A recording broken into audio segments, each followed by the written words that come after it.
And a happy Friday evening, ladies and gentlemen. Welcome to Roberto Hernandez Stadium for Game 1 between the USC Aiken Pacers and Peach Belt's top-seeded Flagler Saints. I'm Marcus Johnson. Thank you for joining us this evening.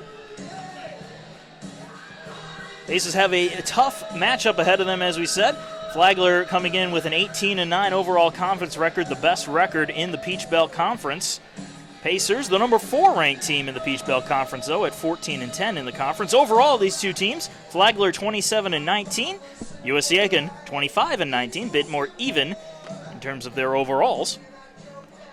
And on the mound today for the Pacers is Mitch Spence, and if he has a game like we know he can have, Pacers might be able to call Game 1 in the books.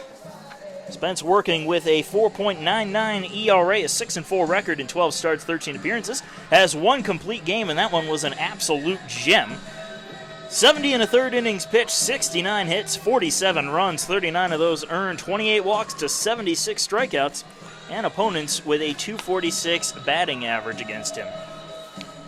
And in the field for USC Aiken, catching is Luke Leisering. Over at first base, Connor Durden. The second baseman, Phil Watcher. Over at shortstop, Chandler Rogers, and at third base, Trey Paluski to finish off the infield. Out to the outfield we go with Jackson Hannon in left field, Sean McQuillan in right, and Joey Smithers patrols center. We're about ready to get things started. Leading things off for the Saints will be Dylan Reed, followed up by Aaron Anderson on deck, and in the hole, Jason Moore.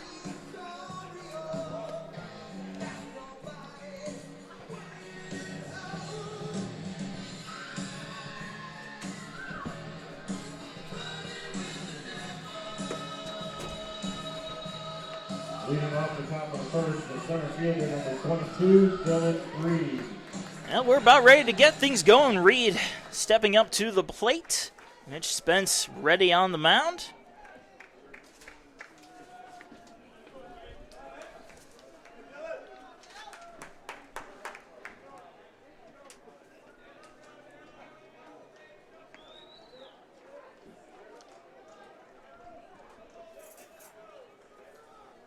And here comes the first pitch from Mitch Spence.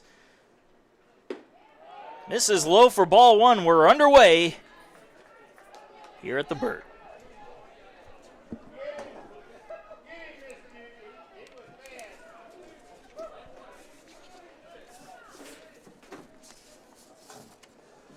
The 1-0. Looped on out into right center field. That one will be cut off by McQuillan. Coming for second and making it in there is Dylan Reed with a leadoff double to get things going. The first baseman, number 9, Aaron Anderson. So Aaron Anderson coming up to bat now. Anderson, the top hitter for this Saints lineup. .360 average on the year, 4 home runs, 26 RBIs.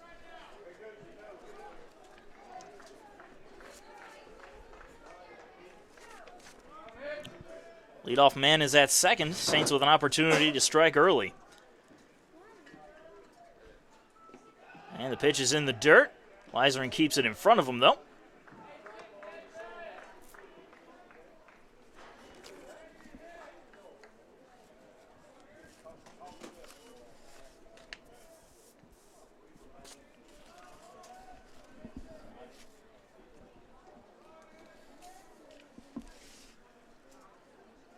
Spence taking his time, now deals the 1-0. And here's a ground ball to second. Watcher has it, and gets the ball over to first for the first out. Reed advances to third on the play, so runner on third with 1 out here in the first. The catcher, number 30, Jason Moore. I'll bring up Jason Moore. Moore, the number 2 hitter in this lineup, a .338 batting average. Has 5 home runs and 30 RBIs. And those 5 home runs tie him for first place for the Flagler Saints. First pitch in there for a call strike, 0-1.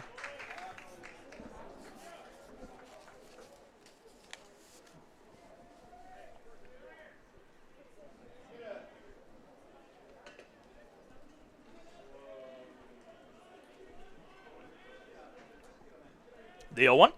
High and inside, 1-1.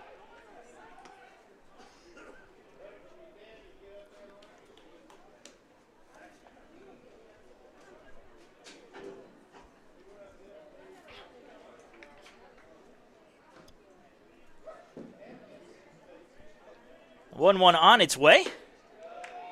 Good looking pitch. Didn't get the call though.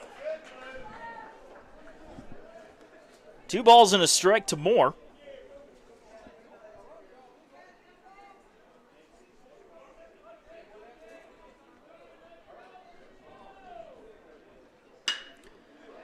Sent out into center field. Smithers is going to give it chase, and that's going to be out of his reach as it goes to the wall. Coming home and scoring is Reed. Hustling into second base is Moore. It's an RBI double for the Flagler catcher. And the Saints are out up 1-0 here in the first. The third baseman, number 17, Frankie Martello. Frankie Martello up to bat now. Martello batting .274. 1 home run, 23 RBIs. Runner at second base with 1 out here in the first.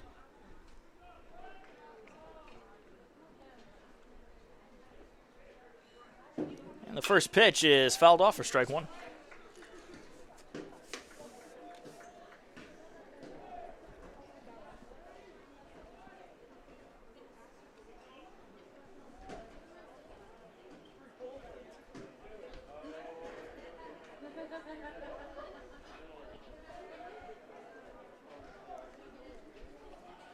The 0-1 pitch.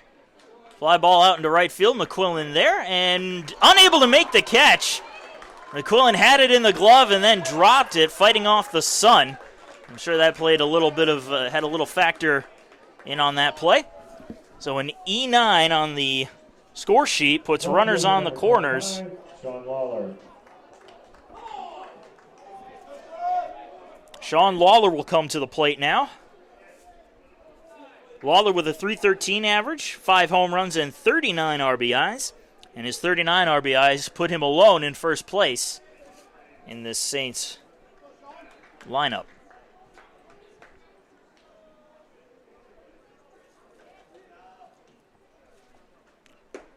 First pitch misses for a ball, 1-0.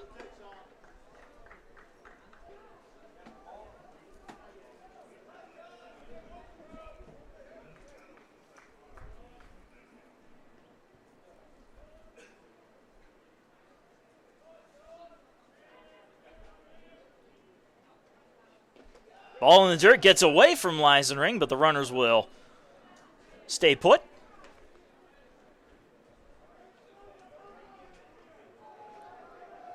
And Coach Beasley's going to come on out and have some words with Spence early on. Not the start the Pacers wanted to get off to here in the first inning.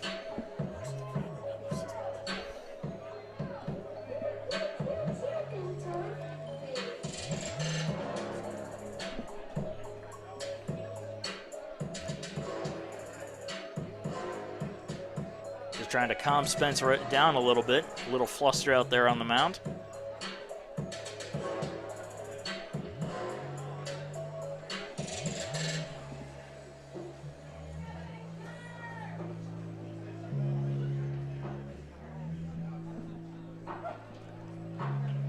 And now the meeting will conclude. We'll get right back to the game. Runners on first and third, 1 out, and a 2-0 count at the plate to Lawler.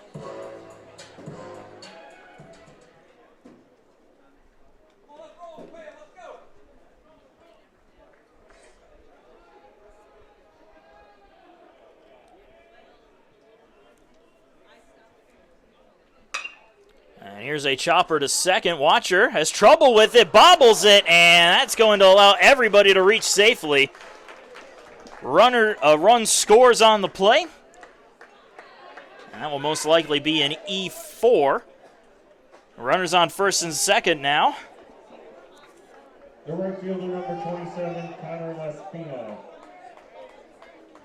Boy, when it rains, it pours. That's what's happening to the Pacer defense right now, really having some struggles. Connor Lespina up to bat. Lespino with a .238 average, 2 home runs, and 10 RBIs. And the first pitch misses for a ball, 1-0.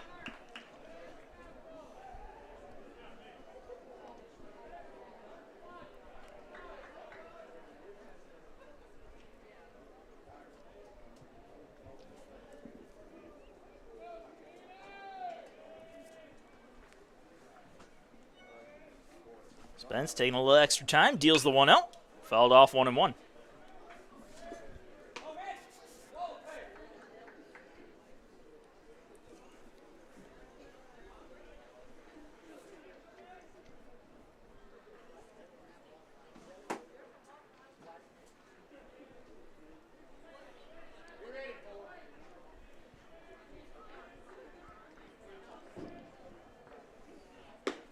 Outside, 2 balls and a strike.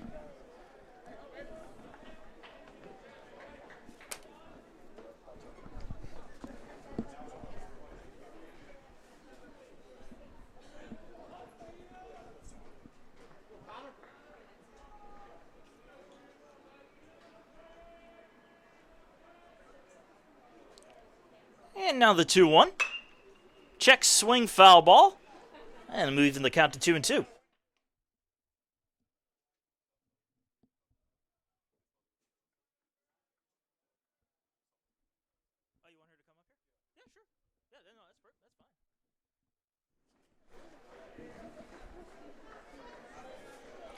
The 2 balls and 2 strikes to Lespina, the right fielder. Runners on first and second with only 1 out.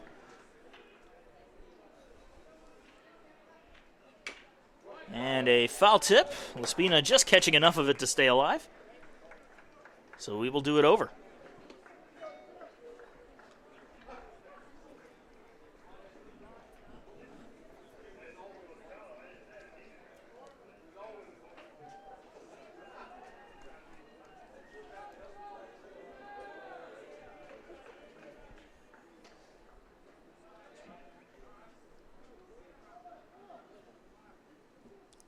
Again, the 2-2. Swing and a miss. Spence got him with an off-speeder for the strikeout and the second out.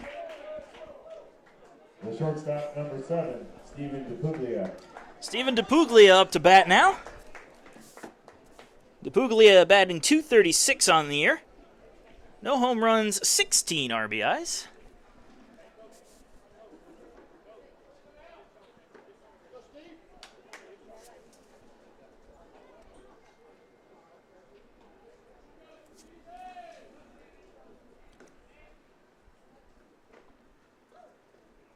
And the first pitch to DePuglia. Misses low and inside, 1-0. Tight strike zone here.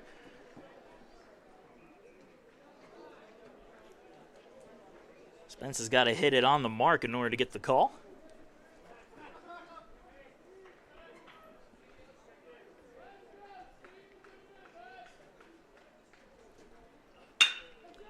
Ground ball to short. Rogers has it, flips it to Watcher at second for the third and final out. The Saints get 2, however, in the top of the first inning. They lead it 2-0 as we move on to the bottom of the first.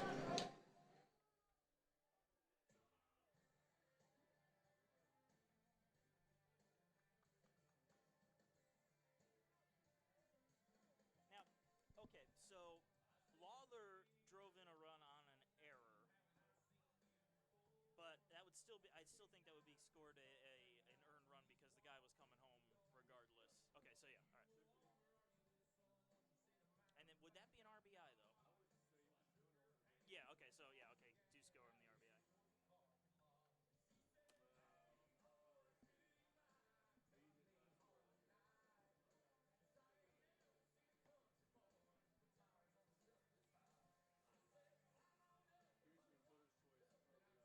Well, that is true because he was going for second.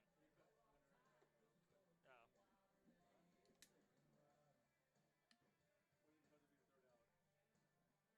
It wasn't the third out. It would have been the second out.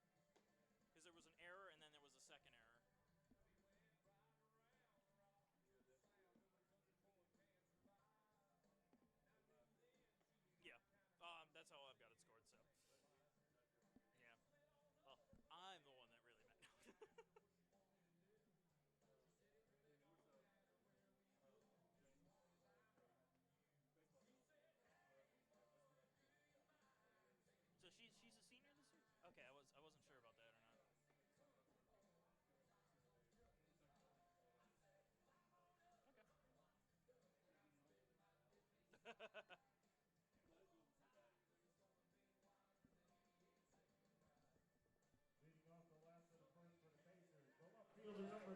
Jackson. Want me to get her on for the second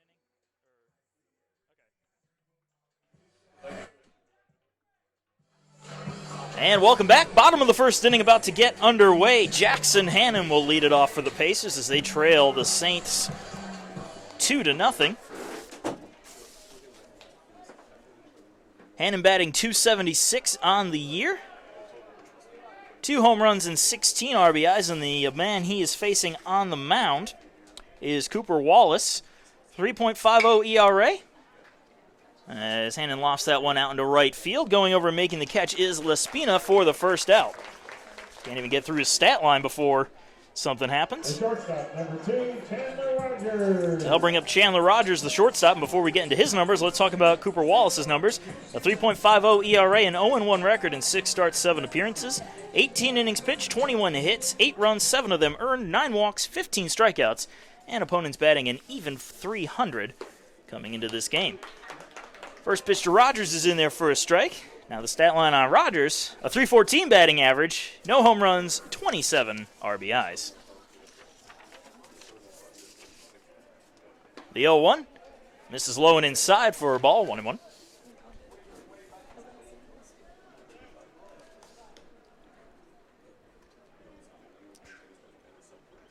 The 1-1.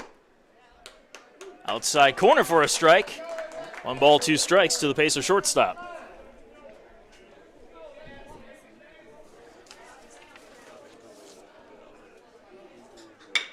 Here's a ground ball to short. DePuglia has it, and he'll fire it to first for the second out. And let's go ahead and give you that Saints defense. On the mound, Wallace. Catching is Jason Moore. Over at first base, Aaron Anderson. The second baseman, Elliot Schubert. And at shortstop is Steven DePuglia. Third baseman, Frankie Martello. And moving on to the outfield, Dylan Reed in center, Sean Lawler in left, and in right field, finishing off the defense, Connor Lespina. First pitch to Luke Leisenring is outside for a ball. Leisenring batting .287 on the season, 5 home runs, 22 RBIs. And he'll foul that one off for a strike, 1-1.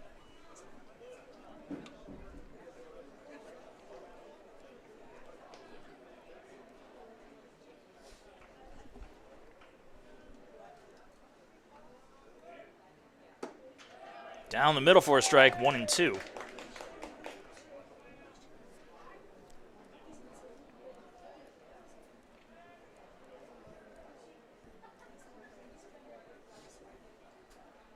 Inside pitch. Evens the count up at 2-2.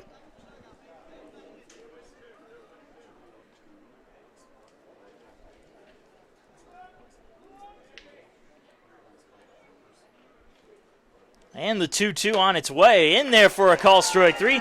Leisenring down, looking for the third and final out. It's a 1-2-3 inning in the bottom of the first. We're moving on to the top of the second, and we will be joined on the broadcast by softball senior Janie McCarthy, so be sure to stick around for that as we come back from the break.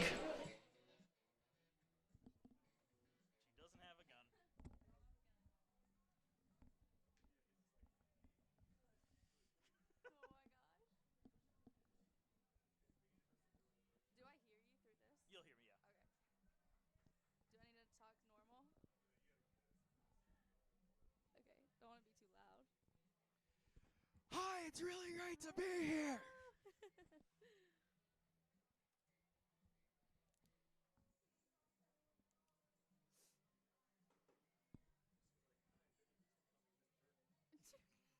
Yeah, Mr.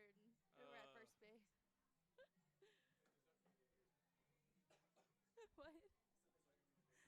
No, no engagement. Oh, no. Suddenly Connor just looks up from first base, I gets know. on his knee. What the heck? There's a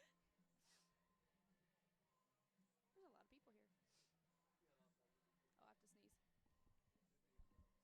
Oh, I have to sneeze.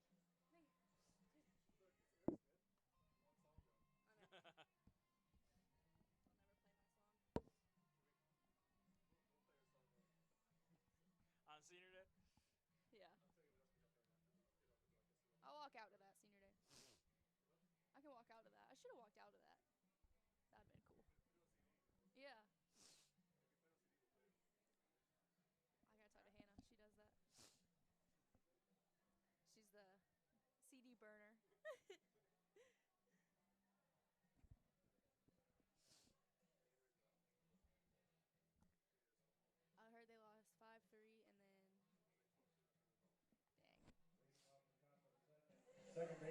And welcome back. Marcus Johnson here alongside Janie McCarthy. Janie, welcome. Thank you, Marcus. First time we've had you on the baseball broadcast, even though you've been at many of these baseball games. I've been to a lot. This is my first time ever on a broadcast, actually. Well, we'll wish you some luck here. We're in the top of the second thank you. inning. All right. And Jane, we brought you up here to talk a little bit about baseball and, of course, the softball team for Softball Senior Day, which is coming up Right. on Sunday. So you want to give us a few words, tell us about your experiences here at USC Aiken? Obviously, being a senior yourself, you must have a lot of them. It's so crazy. I can't believe Sunday Senior Day. I mean, today we had our last inter squad, and coaches being all sentimental, and we're all running around, goofing off, and it's just we had someone commit this morning, actually, so she came to our inter squad, and I was like, my words to her was like, it goes by fast. So that's kind of how I'm feeling. A lot of emotions running around. A lot of emotions. 0-2 on its way for Elliot Schubert, the second baseman from Spence. And that's grounded up the middle and through for a base hit. As we said, you've been to a lot of these baseball games. You have a favorite baseball player. I do have a favorite baseball player. Number 30 over at first. Connor Durden. Yes, he is. Shocking. I have to say, I would not have expected that. It's been awesome being an athlete here at USCA, though. Yeah, following the athletes since my time as a student and now as a part-time employee, I have to agree with you on that. Yes. Seems the athletes have a wonderful time here. Oh, yeah. It's amazing. First pitch in on Austin Davis, the DH, for a strike. Davis is batting .214 on the year. No home runs, 13 RBIs. Now, were you here for Durden's exceptional game against Payne? I was not, of course. I miss everything he does. That's just exceptional. I think I'm bad luck sometimes. I mean, I wasn't going to say it. You went on ahead and said it. If he's going 0 for tonight, I probably should leave. Well, he hasn't had that bat just yet, I know. so we'll see. So we'll see. Maybe being on the broadcast will change that. Yeah. Tell you what, I'll even let you give the play-by-play for Durden's at bat. Okay. That's going to be funny. The 0-2 to Davis. Runner on first base with nobody out. Let's get a little double play. High and outside for a ball, 1-2. Spence with a lot of room to work. Obviously, you are a catcher. You know how. Oh, yeah. You know how to call these. It's intense. It's crazy, though, because I didn't catch before this year. I played second, and then coach was like, we need you to catch, because one of our other catchers ended up leaving. So I'm kind of thrown in the fire, but it's fun. Runner takes off from first. Leisner with the throw down, and that's going to be a bit high and off the mark.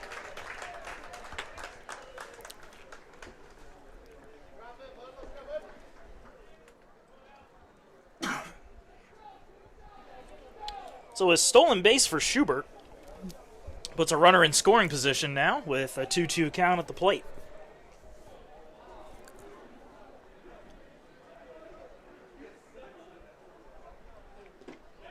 Ball in the dirt. Full count.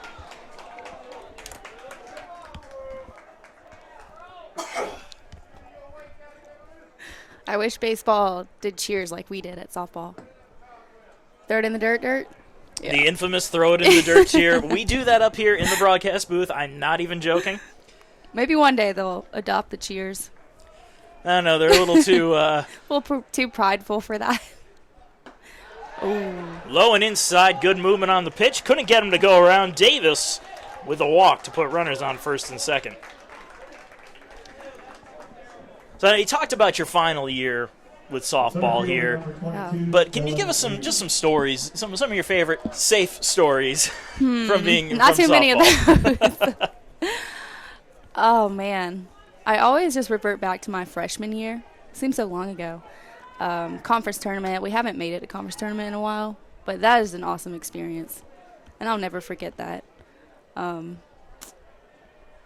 and regionals, NCAA treats you well. I'll tell you that. But let me think. Courtney Strauss giving us some good laughs. Leah. giving us some good laughs. Yeah, I mean, I can't even think of a story that I should tell on here about Leah. I'm sure there's a few. She's been on the broadcast a few times. I hit my first triple this year. Okay, there you go. Yeah, everything's coming back to the senior year, which is kind of good, I guess. Well, senior year, there's usually a lot of success in your senior seasons. Yeah. I know back in high school when I was a swimmer, I finally made the state team as a swimmer. You just want to go all out. And, of course, after I leave, then my swim team decided, oh, yeah, we're actually going to win some state titles this time. Oh, of course. It seems like that's always how it goes. Good pitch. And pitch in there for a strike. 1-1 the count to Dylan Reed. Reed doubled and scored a run his first time up back in the first inning. Hey, you and I actually went to the same high school. Graduated different years, though. I graduated in 2011. Oh, I'm 2015. Yeah, so you weren't even there when I was graduating. But alumni. Yeah, alumni. Yep. Represent. Yep. There's a few of us around here, shockingly enough. There is. And a call of time just before Spence deals. That is a very late call of time. And that's really got to get under your skin as a pitcher when you're in the middle of basically in the middle of your windup and the umpire gives you a call time. Yeah. Although in Spence's case, that would have been a ball outside, so maybe he's not too him. upset. Right.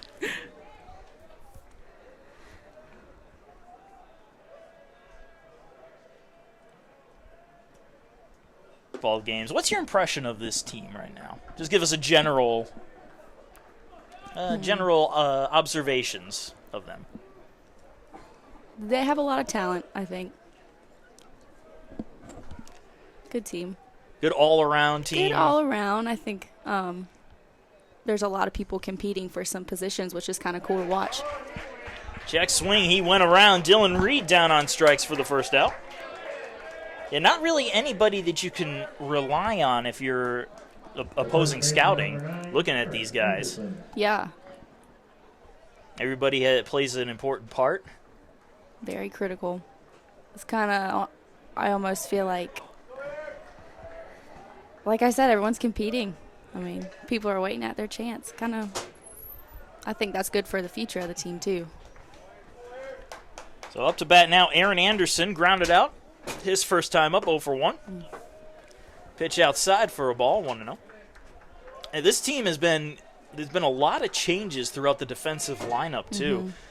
Some due to injury and others due to just to see what would work. And it's been a bit more consistent, as it should be later on. But, right. I mean, you've had several third basemen after Trey Paluski was out for a little while. Yep. And they filled the hole pretty well. Yep. I think there's a lot of good utility players, too. They can play almost everywhere. Having good utility guys is so crucial, especially for baseball. Right. That's why, I think they get overlooked in every level. Yeah, definitely. 1-1 count to Anderson. Runners on first and second with one out here in the top of the second inning.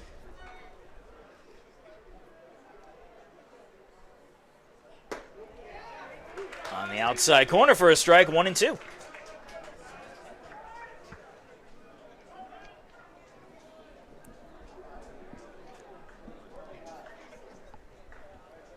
I'm trying to think. I think we've had about 3 or 4 softball players on the broadcast so far. Not just this year, but this year and last year too. Thinking about it. Need to get some more. Well, they're the ones that have been on here most, believe it or not. A swing and a miss to Anderson. He goes down on strikes for the second out. Back-to-back strikeouts for Mitch Spence. The catcher number 30, Jason Moore. Let me guess who it was. Leah. Leah was one, yep. Brielle. Brielle was another. And I'm the fourth. So You're there's the one fourth. more. Sydney Kate. No, not Sydney Kate, surprisingly. Well, while you're thinking, Jason Moore's coming to the plate, an RBI double and a run scored his last time up. And he sends that one out into shallow left field. Coming in and making the diving catch is Jackson Hannon for the third and final out. That saved 2 runs, and we are going to the bottom of the second inning. That'll give you some more time to think about your answer. Okay. And we'll be back in just a short bit.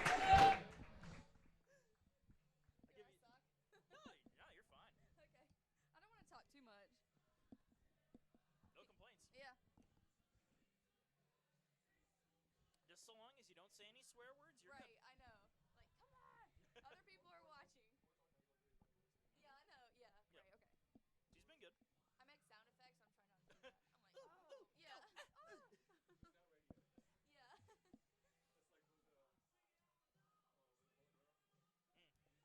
Nope.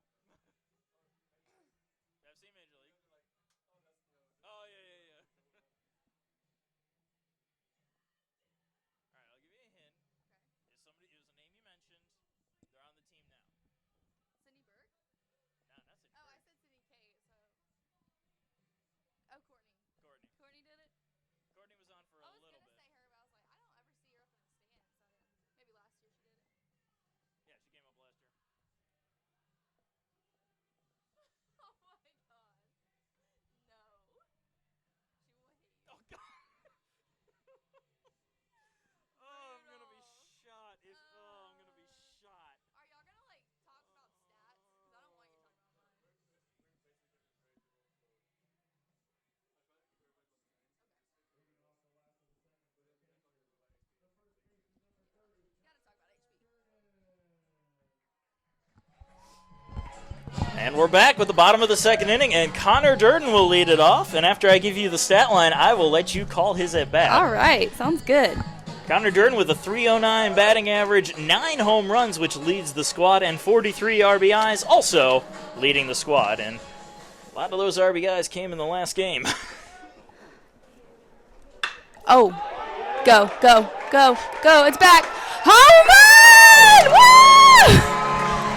That was so perfect, I cannot believe it. And another home run for Connor Durden. That makes it 10 on the season, reaching double digits. That was absolute perfection. Janie McCarthy calling the home run for Connor Durden. Ladies and gentlemen, hit record on your TVs, on your DVRs, whatever you've got. That is history right there. Goodbye, ball. And now Trey Paluski will have to follow that one up, and unfortunately for him, I'm going to have to give him the play-by-play on that. I think my job is in jeopardy now, ladies and gentlemen. I just heard Brent Hager. I'm so sorry. Maybe I should Oh, no, check out. It's fine. I get threatened with firing about every 5 yeah. seconds. Of course, I deserve it every time. But Connor Durden gets the Pacers on the board. That's a huge home run for him, especially coming off of that huge game against Payne.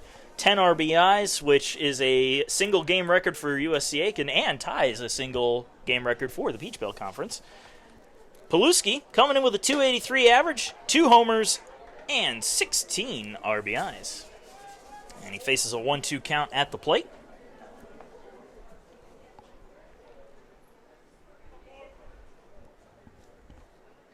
And a swing and a miss. Paluski chased one high and away for the strikeout. And the first out of the inning. I'm really liking Flagler's uniforms. Yeah, they're sharp. They do. They look sharp. Coming up to bat is fellow South Aiken alum. Represent. So Joey Smithers digging in. A .295 average, 2 home runs on the season, and 15 RBIs. Pitch in there for a strike. 0-1. An interesting thing about Smithers, he will be the first student athlete that I have seen go from freshman year to senior year as a broadcaster. Really?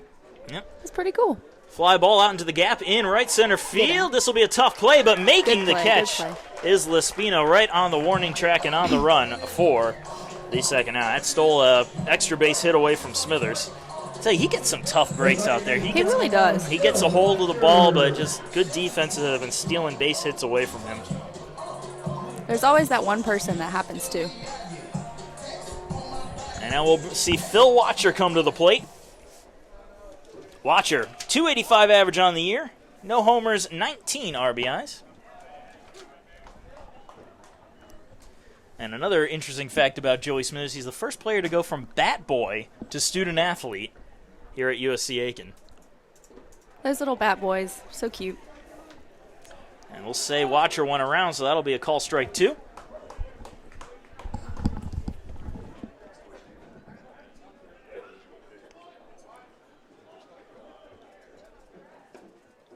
And the 0-2 pitch misses outside. 1 ball and 2 strikes.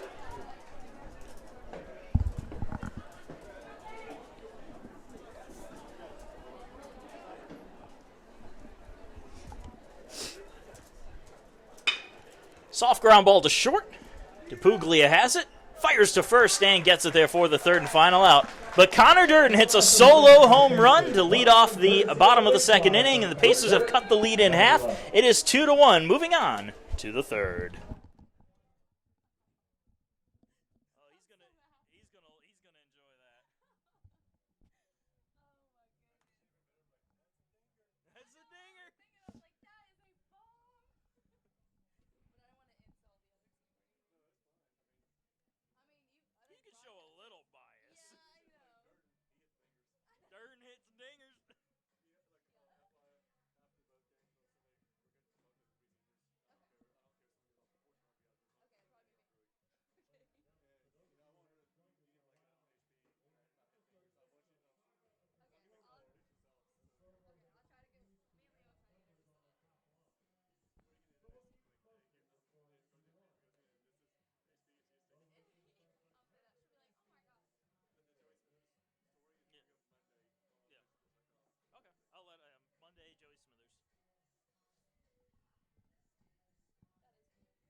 That was perfect. I mean, that couldn't have been scripted.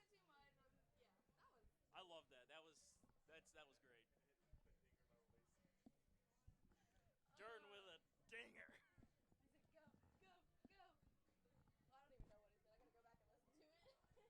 Oh, it'll be on. It'll be on YouTube.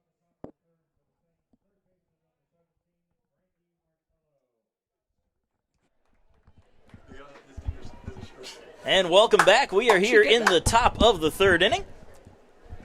Pacers and Saints doing battle. Saints up 2-1 on USC Aiken. Leading things off for Flagler's Jason Moore, the catcher. Moore doubled and drove in a run and also scored a run his last time up. Or correction, sorry, not Moore. Thinking Frankie Martello. I didn't write in Moore's at bat last time. That happens every now and again. Is that why your job's on the line? Yes, that's another reason why my job's on the line. That and plenty of others. Ground ball to short. Rogers has it. Fires it over to first and gets it there for the 1st out. It was just such an exciting play with that ended the 2nd inning. I forgot to add it. Oh, yeah. It was a good catch by Hannon. Now batting, Sean Lawler. He drove in a run on a fielder's choice back in the last inning.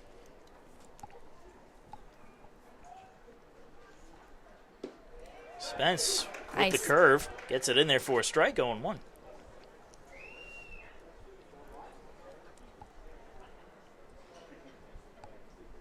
Now, I was going to ask if you had some other great baseball memories, but I think you just made one. I did just make one. Oh my gosh, I'm so excited that just happened. Like that was not scripted. I honestly didn't expect it, but I am so happy that happened right there. That was awesome. 0-2 count to Lawler at the plate now. And it'll be on YouTube forever. It will be. Well, most likely. Well, until we have to make. You never know. Yeah. There's a lot of these baseball games that are played. Yeah. The ground ball to third. Paluski Good has play. it. And the throw goes wide. I think Durden lost it possibly in the sun. And ending up on second base is Sean Lawler. I'm not sure if the throw was bad or if Durden just lost it. It looks like he was clueless for about a second. Yeah, that'll happen. Unfortunately, that sun has played a factor for the second time today. Right in his eyes. So now on second base is Lawler, and up to the plate, Connor Lespina.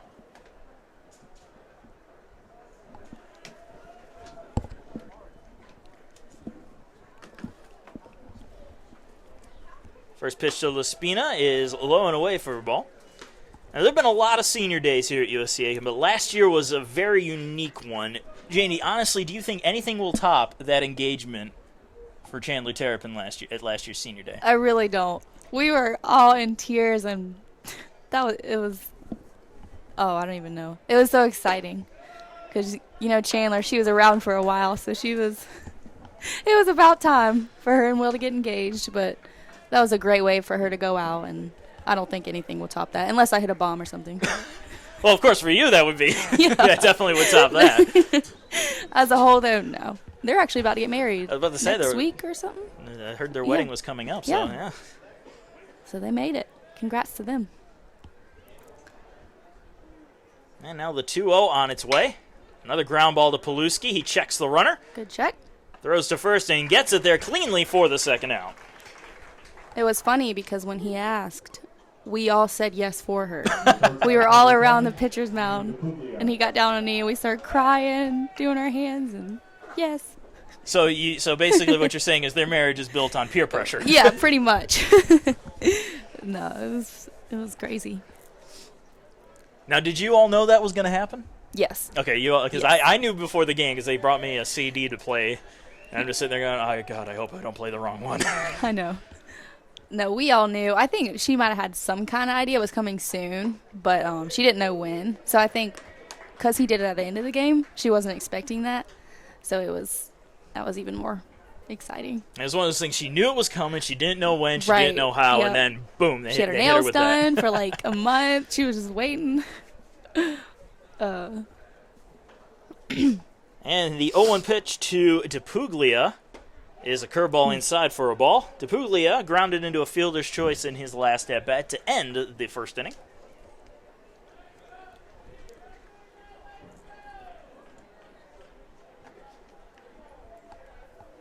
Now, I will actually be at senior day for this one. I'll be the guy doing the speeches as you all walk out. Yay. So anything, but I did not write the script. I want to put that out there right now. Okay, so I can't be mad at you. You can't be mad at me. Nobody can be mad at me. I did not write the script. It's on the internet forever. You're just the guy who reads everything. I just don't shoot the messenger, as they say. Oh. As long as you don't say anything embarrassing about me. Well, I mean, you're going to have to take that up with the scriptwriter, who shall remain anonymous. Maybe right here to my left. I said remain anonymous, but she's just calling him out. Even 2-2 count to DePuglia. Runner on second base with 2 outs here in the top of the third.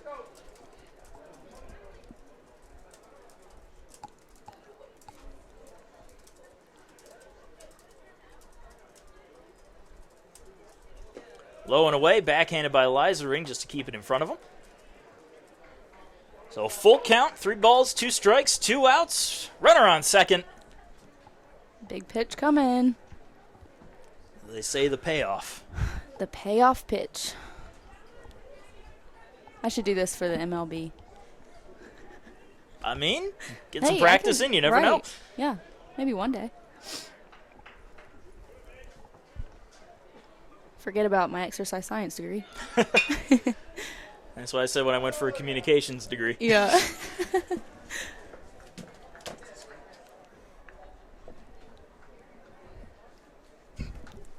And I'm looking over a abridged version of the script right now, and it's going to be some comedic gold.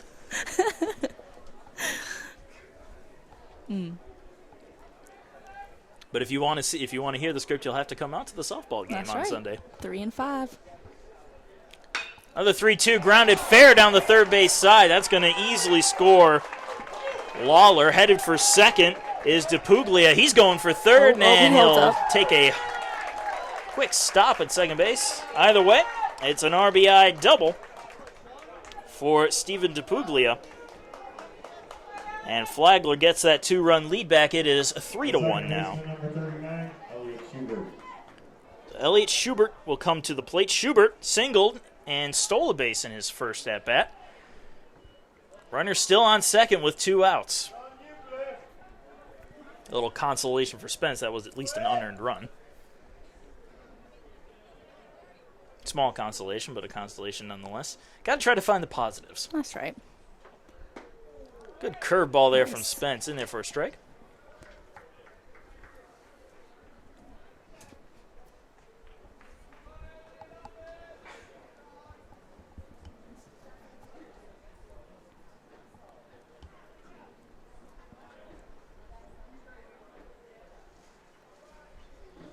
The 0-1.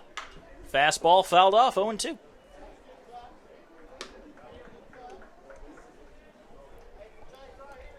Spence looking a little frustrated, put a little extra heat behind that fastball. He is.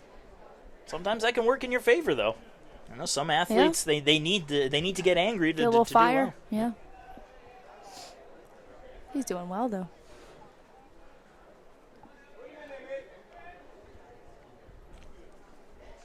And the 0-2. Fouled off out of play, so we'll do it over. The picnic area is a little more crowded this time. One of the sororities is hosting their charity event this weekend, AO Pi. They're in their strikeout arthritis. They have barbecue plates, I'm pretty sure. I didn't get one, though. Maybe later.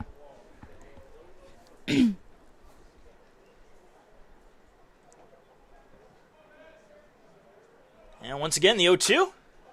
Fouled off, so once again, we'll do it over.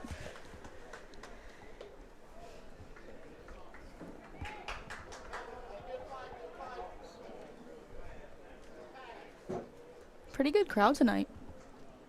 And the definitely the strikeout arthritis drew in a few extra. Yep, and I believe Sunday's the Cedar Creek Day Church. Yeah, Sunday will be Cedar Creek Day, and this place will be packed. Oh, yeah. Won't even be able to stand over there by right field. Fouled off into the Pacer dugout, sending everybody scrambling. It's during those days that I am honestly shocked that nobody's been hit by a baseball in the 4 years that I've been here. Because, I mean, it is wall-to-wall people in that picnic area. But they get out of the way in time. Somehow, yeah, the ball finds the smallest little hole it can to not hit someone. It's kind of cool. But then everyone clears out by, like, the 4th inning. But some of them stay. Fly ball. There we go. Carried out into right field. McQuillan is back on the track, and he will make the catch for the third and final out. Saints get a run, however, as they lead it 3-1, moving on to the bottom of the third inning.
And we're back with the bottom of the third inning of USC Aiken Baseball, presented by the South Carolina Education Lottery. When you play the South Carolina Education Lottery, you're not only taking a chance, but giving a chance. And Aiken Flooring, you can stand on us.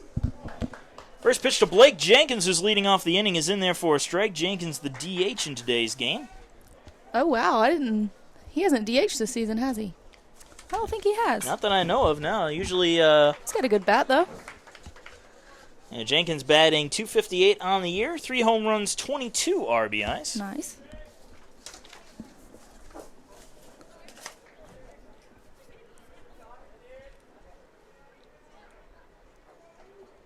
Here's the 0-2. And he rips that one down the left field line. That'll be a fair ball and go into the corner. Easy double. Jenkins headed in for second, and he will make it in there with an easy stand-up double. A second inning in a row that's been started off with a good solid hit. Sean McQuillan will come up to the plate now. Runner on second base and nobody out.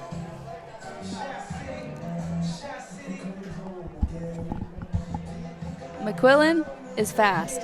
Oh, he's very fast. If I was a catcher and he bunted, I would be freaking out, running out of the box, just trying to get rid of the ball. All you have to do is look at his stolen base number. Yeah. 20 on the year out of 23 attempts. That's crazy. And he's also got a good batting average, 314. Oh, yeah. 1 home run and 26 RBIs. It's interesting seeing him at the bottom of the lineup. That means they can kind of wrap around. And Yeah. you have a threat right there in your 9-hole. Yep. And he can be flexible. He can be at the top of the lineup as well. You know, keep on singing his praises.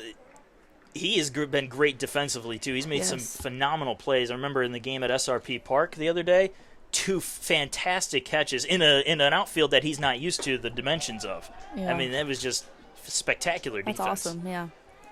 And McQuillan with a 2-0 count to start off his at-bat. I love watching him hit because you don't see a lot of bunts in baseball. So I love seeing the bunts. You mean softball? Yeah. I was about to say, you see plenty of bunts in baseball, but I knew what you meant. Yeah, you know what I mean. And speaking of bunts, started off. McQuillan bunts 1 foul for a strike, 2-1. Now, mostly in softball, your bunt is a slap hit. Yeah, something hard, but short, yeah. And also with such a small field, and it's hard to get on with a bunt because Yeah, it's intense. you got the fielders right on top of you. It's got to be a perfect bunt. Perfect bunt, perfectly placed. Yep. Got to be a little bit fast. Shallow fly ball. This is going to be a tough play. Reed coming in, and he'll make the catch for the first out. When McQuillan flies out, that'll bring up Jackson Hannon, top of the order. Hannon flew out his first time up. Runner still on second with 1 out.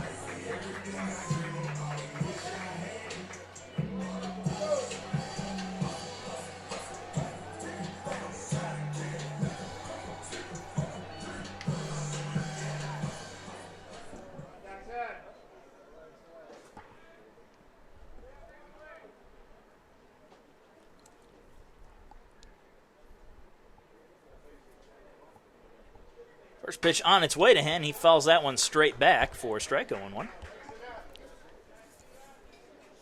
Hannon's been a good asset to this team, I think. He's also played somewhat of a utility role. Yeah, at he times. has. He steps up big in situations, and that's huge as a freshman.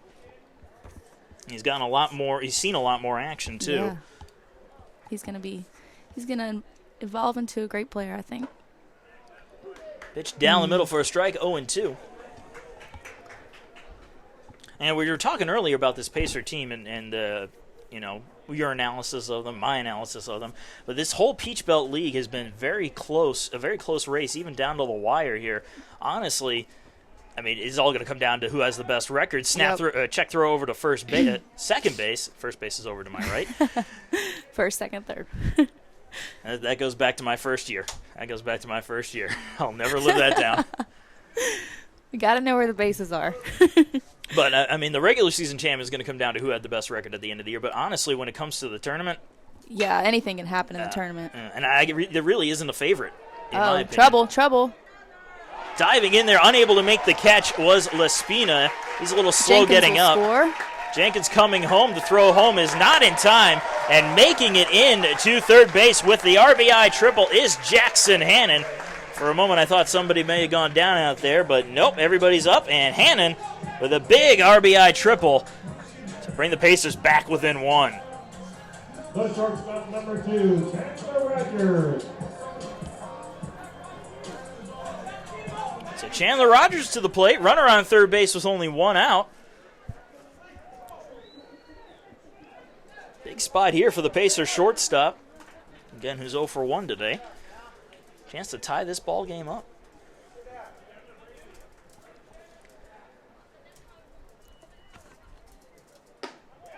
Pitch misses high for a ball, 1-0. Now, as a fellow catcher, what's going through Flagler's mind right now? You got a runner on third base. Does it suddenly become a little more desperate trying to get some balls in the dirt? Yeah. You're like, please don't throw a wild pitch. Please don't throw a wild pitch. And a little bloop pop up to second. Schubert makes the catch for the second out. Big Second out for Flagler, as that will hold the runner at third. The catcher number 16, Luke Leisingring. Well, Luke Leisingring will come to the plate now. Runner on third base with 2 outs. Leisingring struck out looking his first time up. Leisingring been another good addition to this Pacer lineup.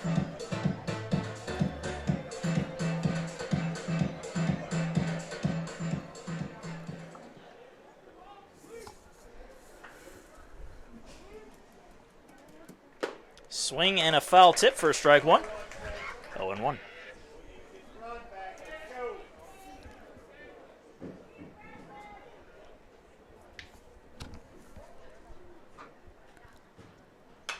Fouled off. Count quickly 0-2 to the Pacer backstop.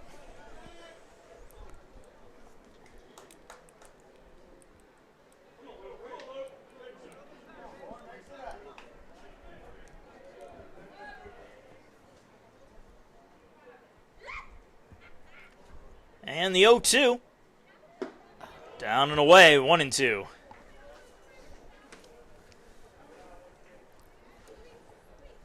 You can just hear inside his head, anything close, anything close. Oh, yeah. Anything in the window. Got to swing. Little base hit. Inside corner, that was close right there, Good at least take. from this angle. Leisingring getting the call. Count evens up at 2-2. As a catcher right here, you're on your toes a little more with each pitch. 2-2, 2 outs.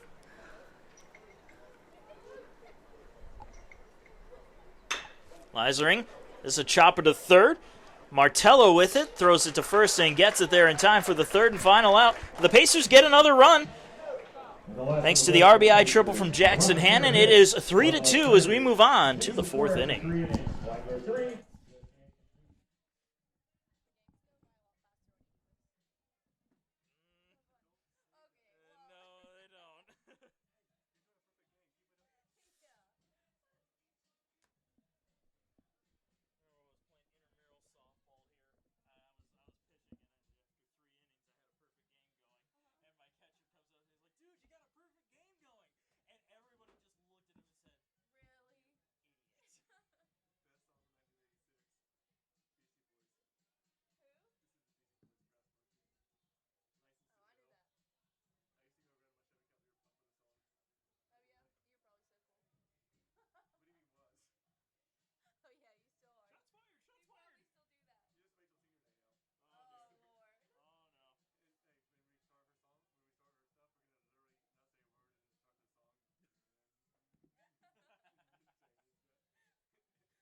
And welcome back to USC Aiken Baseball, presented by Tyler's Tire and Auto Center, proud sponsor of USC Aiken Baseball and USC Aiken Athletics as a whole.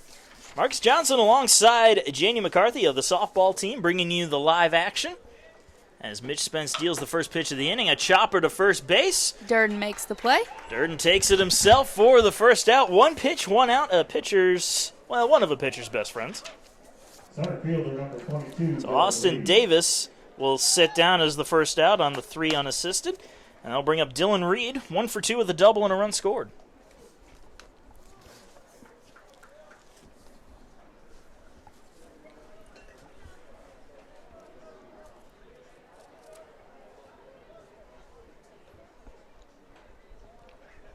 First pitch to Reed is outside corner for a strike.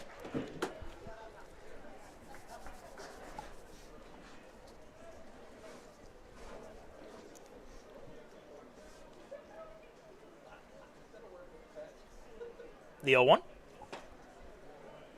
High and inside, 1-1.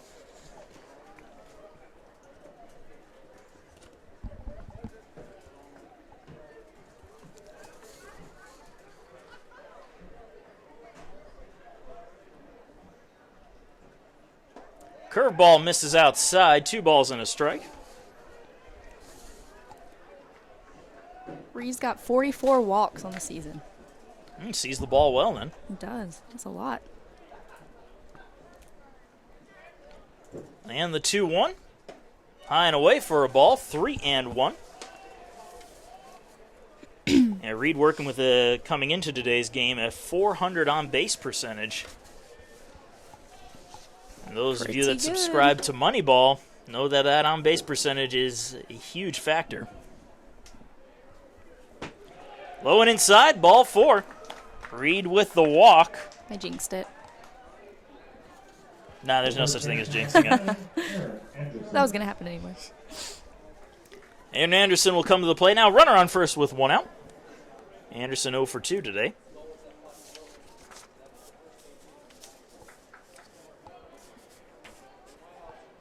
And Reed likes to run. Leads the Saints with 7 stolen bases on 9 attempts. And he thinks about going. It was just a ruse as the pitch was low and inside for ball 1.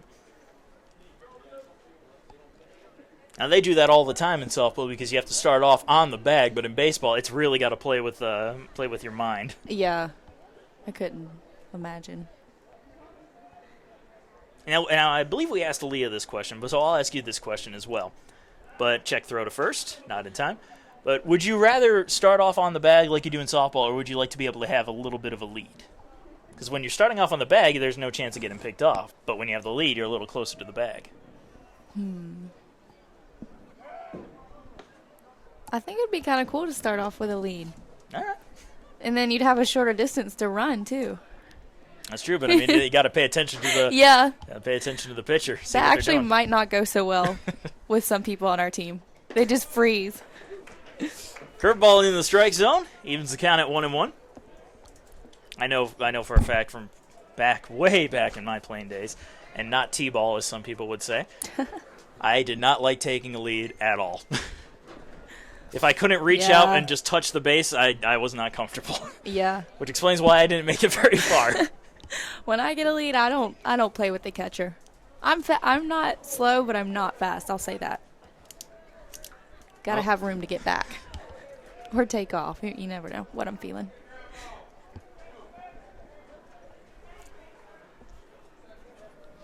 Here's the 1-1 pitch to Anderson, and he will foul that one off. 1-2. Yeah, Reed is playing games over there at first base. Takes a quick jump and then immediately stops. As a catcher, it's frustrating having a lefty up because you can't see the runner. I don't know if in baseball if it's different, though, because he's out there, so I guess you can kind of eye him. But in softball, you can't. You're just blind, so you got to rely on your field. But even then, you got to worry about, snap throws over to the bag. Right. Swing and a miss. Down on strikes goes Anderson for the second out.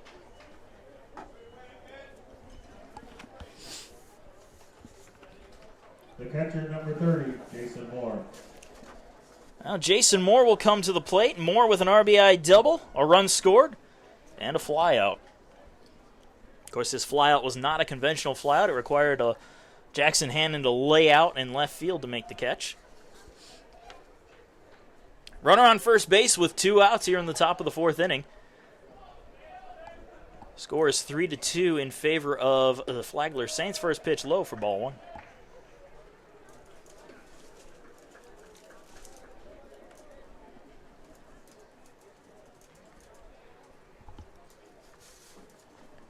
And Flagler's got a group of guys out in the bullpen. Pacers, nobody out there just yet, even though we're approaching the 5th inning. I feel like Spence usually throws 6 or 7, but it's always good to have that backup ready to swing and a miss. Count evens up at 1-1. Well, Spence does have that complete game. He can go 9 if he needs to. Exactly. We've seen it before. And yeah, I've said it before and I'll say it a million times. This guy was a closer his freshman year, and they converted him to a starter, and he's just done well above what was expected of him, I think. I'll say he did not go on the check swing, so the pitch was low and away, 2-1. Was that a bolt there? And they called a balk instead. Never mind. So, no pitch. Runner on second now. I miss those all the time. I don't even really know what it is, to be honest. It's an illegal move by the pitcher. Yeah, but I feel like it's hard to, like, see. It can be hard to see at times. Yeah, that's a...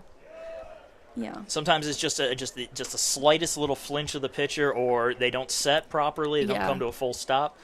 And, I mean, credit to the umpires for seeing it. I know. You got to catch that. Happens so fast. Every now and again, it's really obvious, and those are... Yeah. I can tell those, but that one, I did not see it.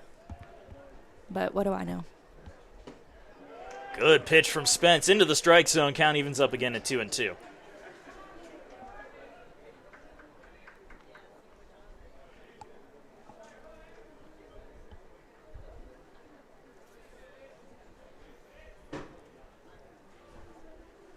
And there are some pitchers I know that will work out of the stretch for their entire, no matter if there's somebody on or nobody on, they'll work it out of the stretch. So that helps them in terms of avoiding a balk because they stick to the same routine for every batter.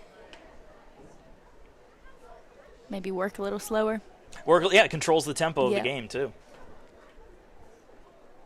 It's amazing how big of a factor just the game's tempo can be.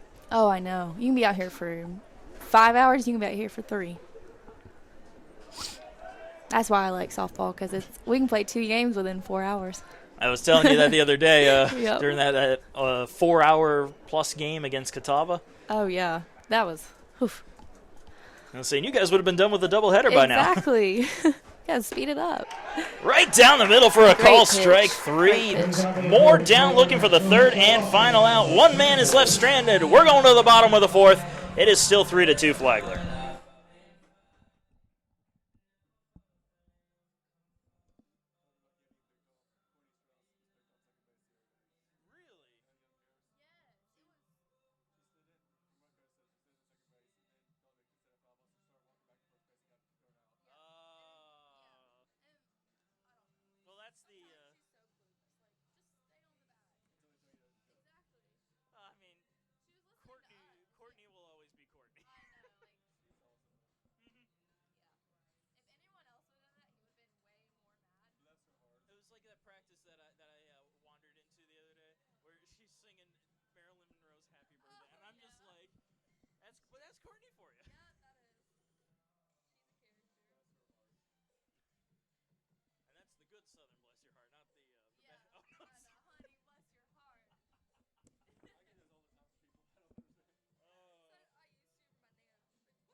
Connor Durden. Oh.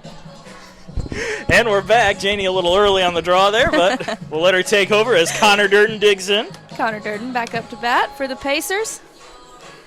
Hit a solo homer last time up. He hits dingers. First pitch to Durden in there for a strike.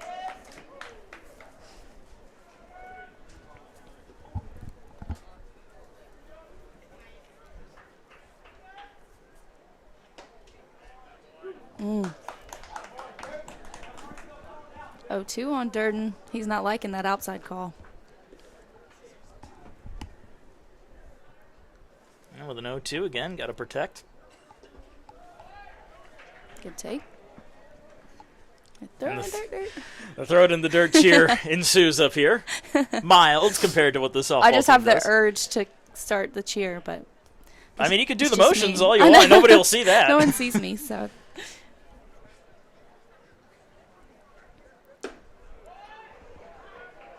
Eyeing inside. Way to work back on the count, 2-2.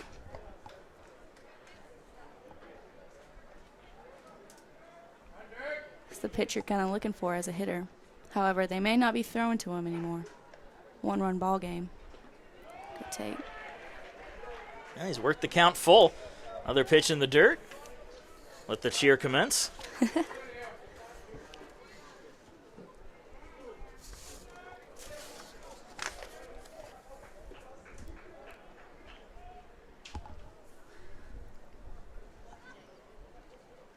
3-2 pitch.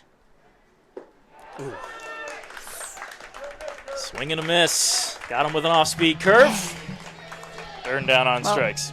Well, it didn't work that time. Can't hit a bomb every time, I guess. Or get 10 RBIs every game. That is true. Now Trey Paluski will dig in. 1 out and nobody on. Paluski struck out his first time up. Yeah, Durden was looking fastball on that pitch. Oh, yeah, for sure. Pitch outside for a ball, 1-0.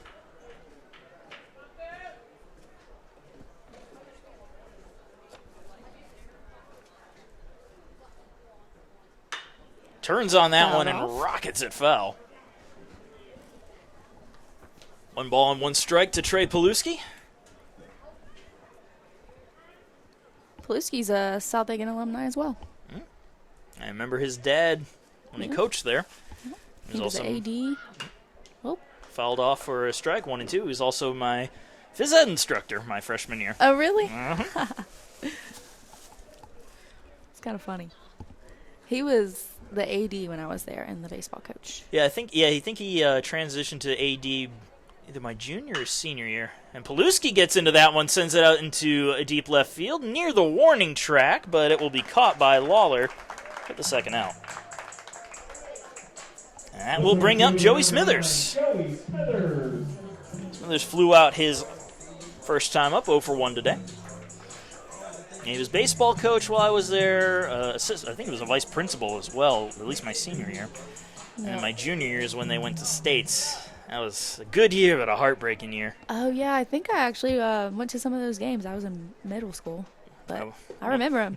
I went to all 3 of the games for the state championship. Saw the win at home and then saw the loss on the road and the loss at the neutral site. Yeah.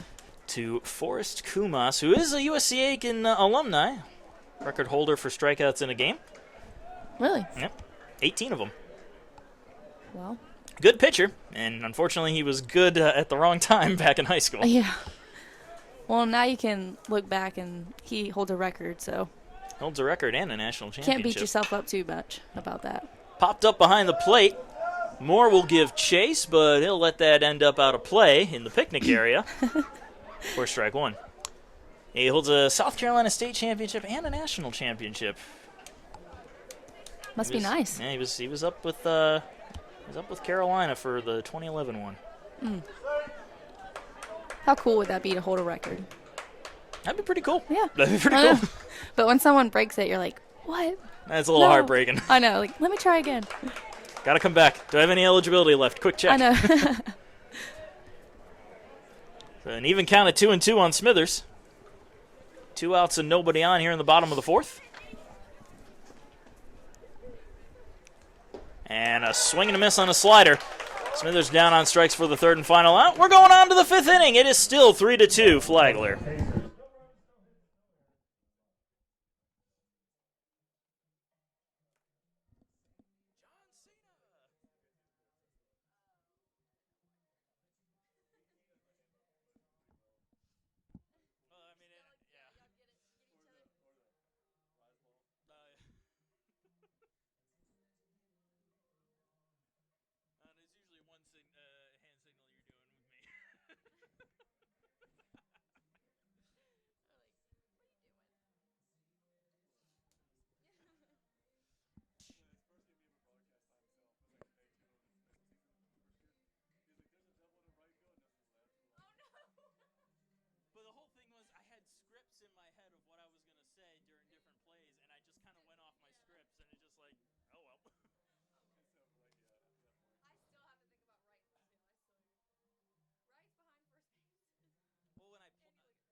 And welcome back. We're in the top of the 5th inning.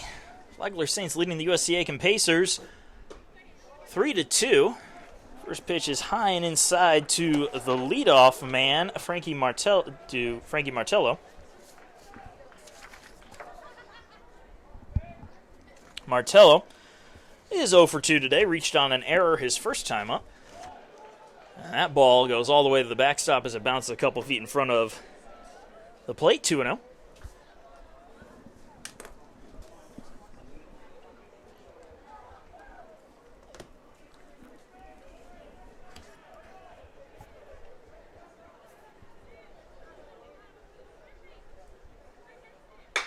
Ripped to third. Paluski grabs it for the first out.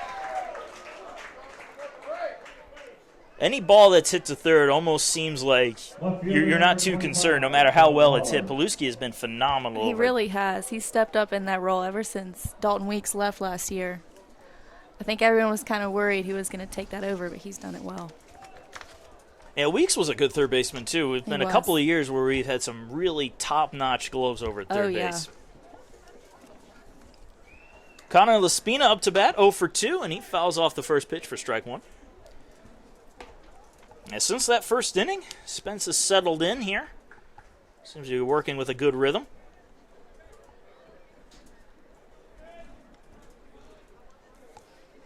Now, I said there's no such thing as jinxing, but... Yeah.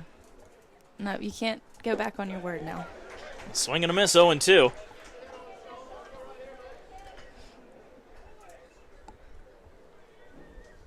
I mean, it would just figure that I'm the one that would cause a jinx after saying that. It would be you.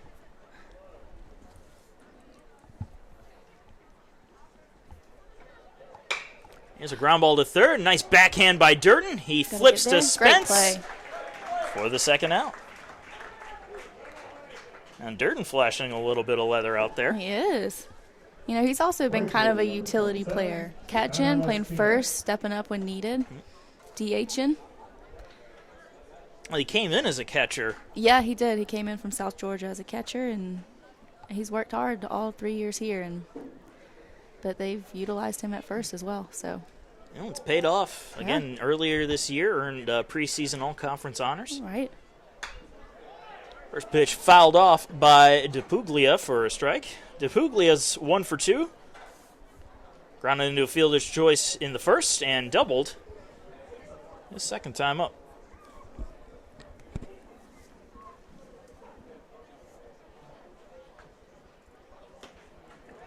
Pitch outside for a ball, 1-1. And he drove in a run on that double. Forgot to mention that. Got to get all the stats out there. Of course, you can follow the live stats at pacersports.com. Much more fun listening to us, though. Oh, of course. In there for a strike, 1-2. I would never say that to the stats guy, though. But considering there is a wall and a door between the two of us. Yeah, they'll never know. It's not like they're listening. Of course, he also edits the videos. Oh. I might be in trouble. Lined out into left field, but right to Jackson Hannon for the third and final out. A 1-2-3 inning. We're moving on to the bottom of the 5th. It is still 3-2, Flagler over USC Aiken.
And to the bottom of the 5th inning we go. Phil Watcher leads it off, and he pops the very first pitch up to the left side. And making the catch is DePuglia for the first out. You know, I don't know how they even see that ball. Sometimes it does get lost sometimes I up there. lose it. I'm like, I'm just like, well, I hope you catch it. Well, sometimes they're high enough up there, but by the time they're coming down, you're able to reacquire the ball and set up under it. But now Blake Jenkins will come up to the plate, doubled and scored his first time up, and he swings right through the first pitch for strike one.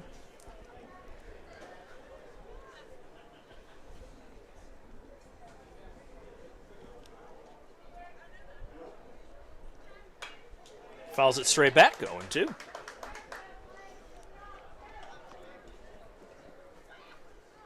I remember a game where there was a really high fly ball, and nobody knew where it was, and they're kind of freaking out in the field, like, where's the ball, where's the ball? But the second baseman remained calm and cool, and it turns out it was right to him.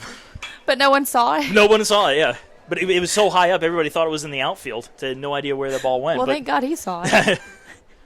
That could have been disastrous. Well, only one person needed to see it, and it happened to be the right guy. Right. It also didn't help there was a power hitter up at the plate, so they're sitting there thinking, oh, man, that's gone. Yeah. Nope, it just happened to go maybe about, maybe 90 feet. 0-2 count to Jenkins as he fouled off a couple. The worst ones are where nobody knows where it is, and it just kind of lands in the infield, and then you just feel embarrassed. That's just embarrassing. It really is. Hitting the frame of the stadium again. A resounding gong throughout.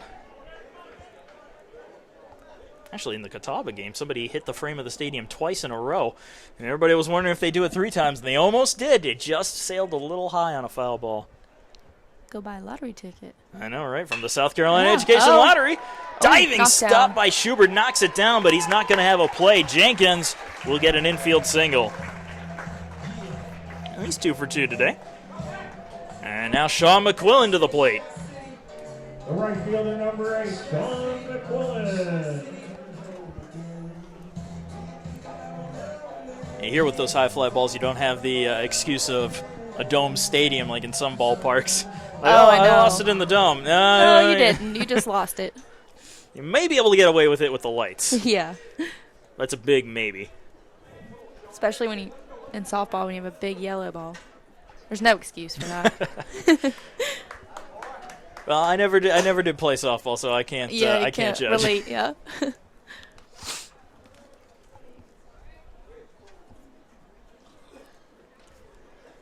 McQuillan with an 0-1 count. Check throw over to first base, not in time. Jenkins able to just basically fall on top of the bag.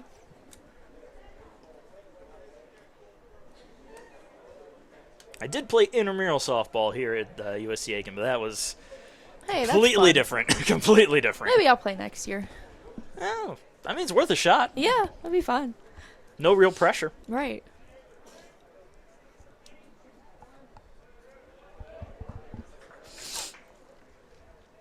McQuillan calling time just before the pitch can come in.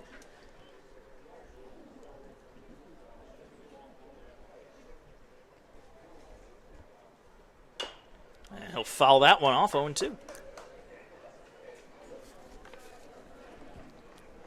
Now the Pacers have some guys out in the pen, but nobody really warming up. Just there just in case.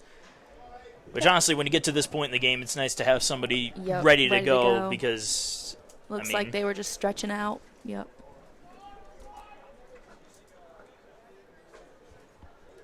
The 0-2. Fouled off, we'll do it over.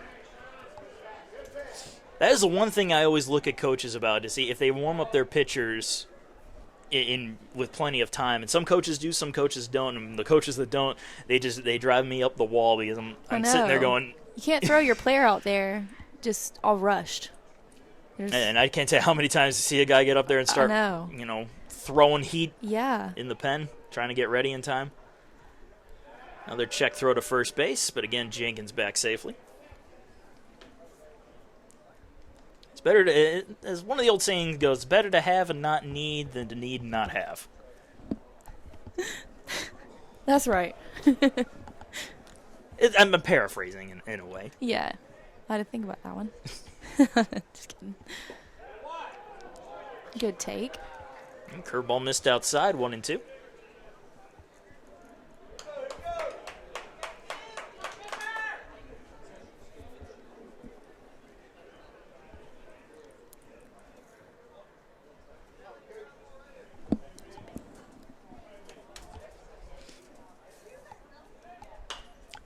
Fouled straight back again. And that slipped through the screen. Luckily, it bounced right onto an empty walkway.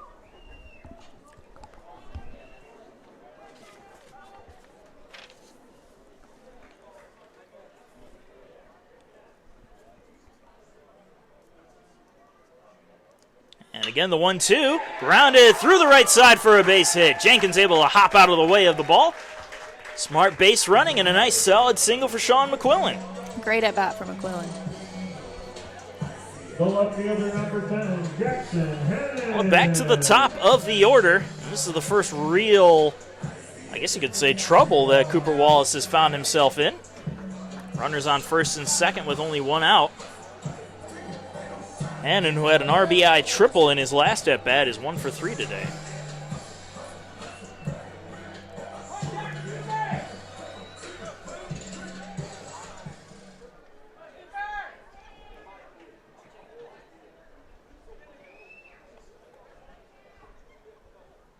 And the first pitch, low and away for ball 1.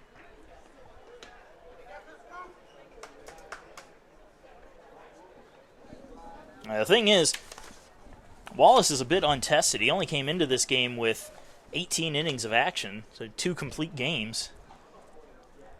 3.5 ERA. Allowed 21 hits, 8 runs, 9 walks. Swing and a miss. Count evens up at 1-1. And was looking fastball, and he got something a little bit slower.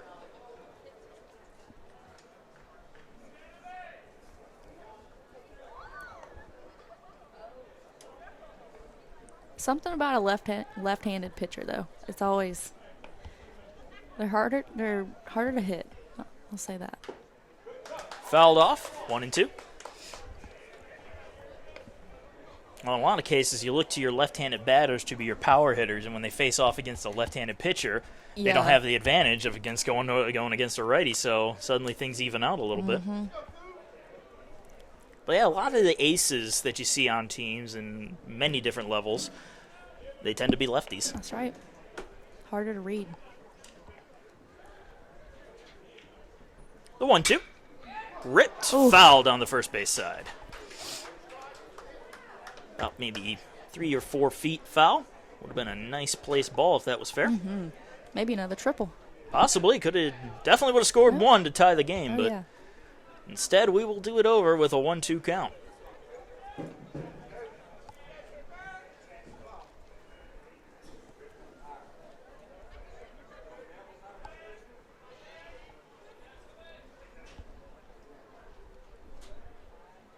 Runners take off. Here's a ground ball. Nice diving stop. The throw to second. Not in time. The throw to first is in time. But the hit and run was on, and both base runners are safe. Hey, he did his job. He moved the runners. He did. That's all you can ask for. And you can call that a 4-6-3 ground out. Good play by the second baseman. Yeah, nice diving stop, and that probably saved a run if that ended up in the outfield. Put your money on Jenkins coming home to score. But now Chandler Rogers at the plate. First pitch is low for a ball, 1-0. Well, now a routine base hit could possibly give the Pacers the lead. Rogers is 0 for 2 today, however. Ooh, good pitch. Did not get the call, though. 2-0. Rogers doesn't have as much of a strike zone as some players, though. Yeah. Got a little small one. Got to take advantage of that when you can, though. Pitch is in there for a strike. 2-1. Why do you think Jose Altuve always has such a high batting average? I know, right? Because you have to throw it right down the middle to get a strike. And then he just hits home run, so. The 2-1.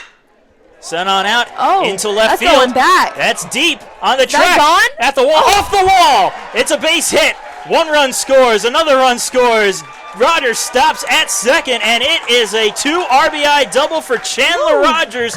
Missed a home run by about 2 feet, but I'm sure he's not complaining. Oh, that's awesome. 1 crack of the bat, and the Pacers have taken the lead. It is 4-3 USC Aiken. That was The huge. catcher number 16, Luke Weisenreich. Luke Leisenring will come up to the plate now. Runner on second base and 2 outs. And now the Pacers have a 1-run lead. Rogers just missed his first home run of the season. But hey, we'll take it. Stand up double. And everybody likes the big power hitters, but I tell you, contact hitters are more valuable, I think, than power hitters. Because if you're in a close game, you're going to want to have somebody driving runs in instead of just relying on the long ball. Yep, looking for a base hit. Small ball is the new ball. Yes, it is. The Leisenring 0 for 2 today, and he goes after the first pitch, follows it out of play for strike 1. I mean, I love the long ball as much as the next guy, but of course, you can't not love the long ball. if you're competing for a championship, though, you gotta cover all your bases. Yep. You gotta have base hitters, then a couple long ball hitters in there. My pun goes unappreciated. Did I miss it? Cover all your bases. Okay. I can hear the groans, and I'm just daggers. People are staring daggers at me. Base hit. Leisering with the liner into the gap. That will split the outfielders as it goes to the wall. Rogers will score. Rogers scores. Leisering at second. He's going for 3. He turned on the gas. The throw to third is not in time. Luke Leisering with an RBI triple. And the Pacers now lead it 5-3. Leisenring was due for that hit. I am shocked that he went for 3 there. Me too. But he turned on the gas going around the bag. You don't see that often. Hey, you know what? If he wants to do that again and have the same result, by all means. Yeah, go for it. And now I turn the mic over to you, Janie, as Connor Durden digs into the plate to see if you can go 2 for 3.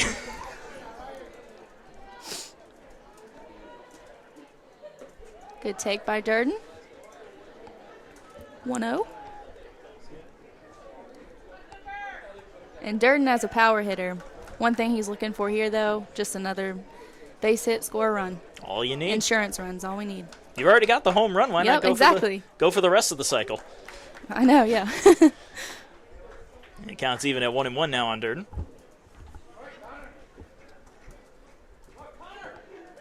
Yeah, last cycle wasn't all that long ago. Last year, Brian Pereira did it. He did. Another thing you don't see too often. You don't realize how rare it is to hit for the cycle. Yeah.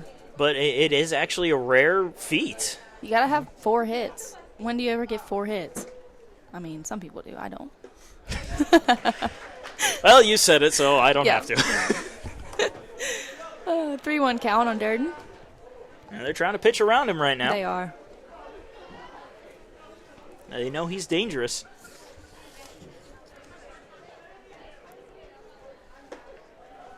Ball 4. That'll make his 45th walk of the season.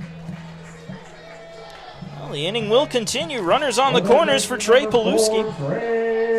We're going to have a visit to the mound. During this visit to the mound, we'll go ahead and knock out another one of our sponsors. That sponsor being the Hudson Etheridge Companies and Auto Owners Insurance. For all of your life, home, car, and business insurance needs, count on Hudson Etheridge Companies and Auto Owners Insurance. And Aiken Fish House, the new fish joint in town, located just off of Whiskey Road. Southern-style seafood served with a side of Southern hospitality. And with the conclusion of the ads, we're going to the break as the Flagler Saints will go to the bullpen. We'll be back with a brand new pitcher.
And now we are back. The new pitcher on the mound is Luke Cooksey for Flagler. Back to Durden real quick. He just had his 45th walk of the season, which puts him 5th in a single season in school history. Durden climbing up the record, but ball gets away. Here comes Leisering. He scores easily. A wild pitch from Cooksey, and the Pacers now lead it 6-3.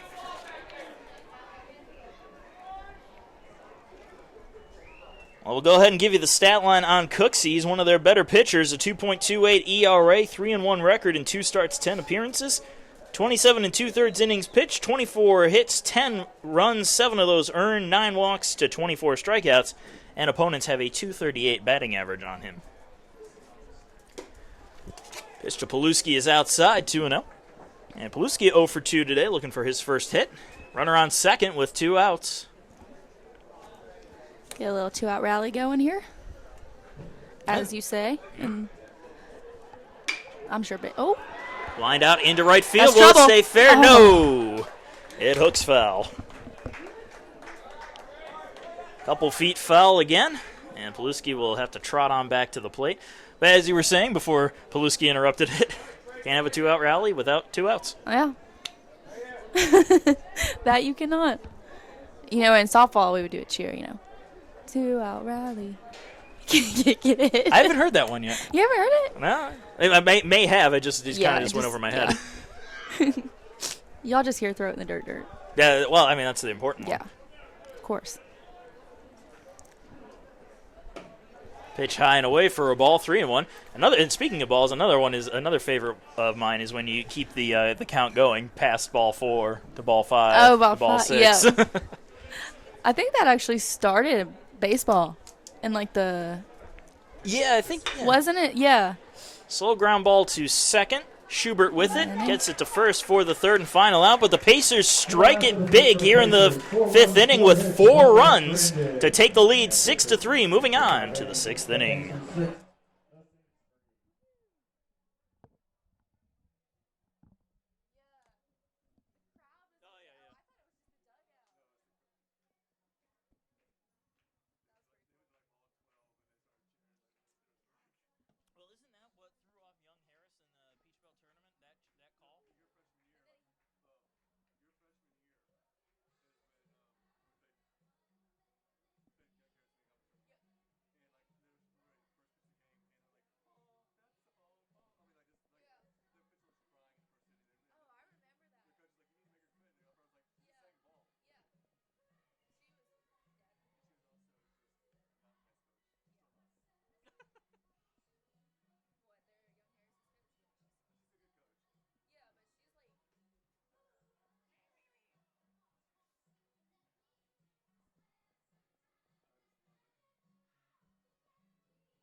Fans are too lethargic except for 2 or 3 of them that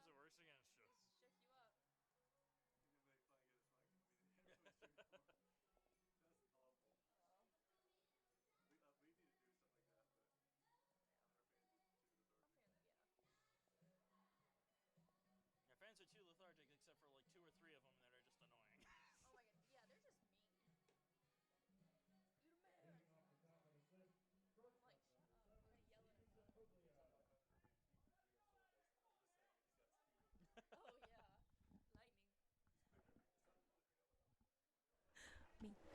And we are back, top of the 6th inning, Marcus Johnson alongside Janie McCarthy bringing you the live action between the Saints of Flagler and the USC Aiken Pacers. Pacers are out ahead 6-3 thanks to a big bottom of the 5th.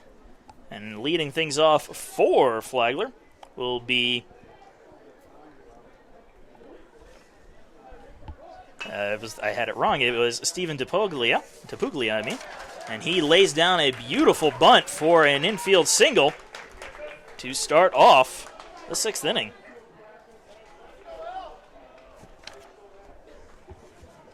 The second baseman, number 39, Elliot Schubert. So Elliot Schubert will come up to the plate.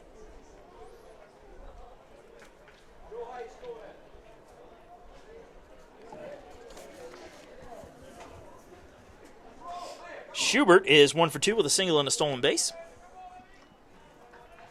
Check throw over to first, not in time.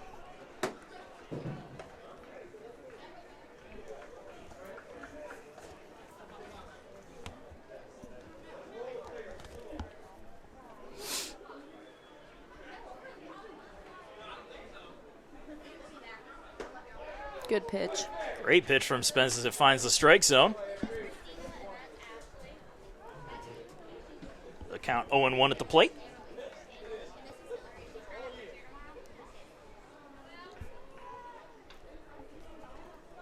It looks like the AO Pies are starting to pack up their camp. It's about time for them to. It's when they usually start wrapping things up. And a little blooper to short. That will be caught by Rogers for the first out. Austin Davis, the DH, up to bat now, 0 for 1 with a walk.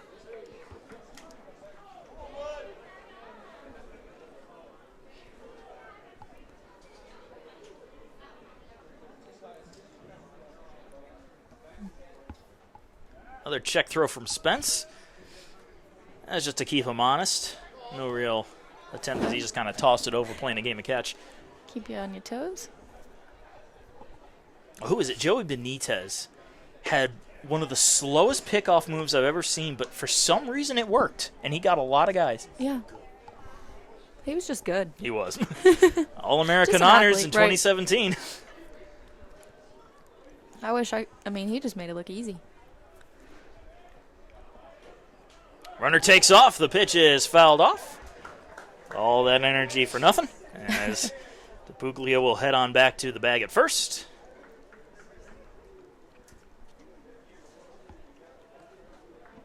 That's got to be so frustrating when you take off for a steal. And I know the hit and run tends to be on in those situations, but the guy fouls it off. So it is like, you just wasted all these breaths. And now Spence deals again, goes with a curveball and misses low. 1 ball and 2 strikes the count at the plate to Davis.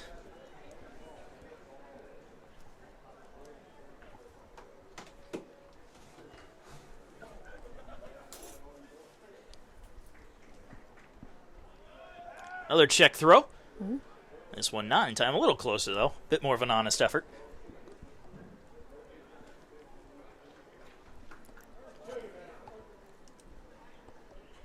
It's stuff like this, I think, that makes baseball games so much longer. Oh, yeah. The check throws over to first do increase the time. It's like, really? Low and inside for a ball, 2-2. The thing that drives me nuts is when you have 2 outs in the inning and 1 man on, and you've got 2 strikes on the guy at the plate, and you throw about 5 or 6 over to first base. It's like, come on, just get this guy already. Yeah, being at so many of these games over my 4 years here, 3 years watching Connor, I'm like, come on, let's get this show on the road. And a little lofter out and into left field is easily caught by Jackson Hannon for the second out. The center fielder, number 22, Dylan Reed. That'll bring us to the top of the order. Dylan Reed up to bat.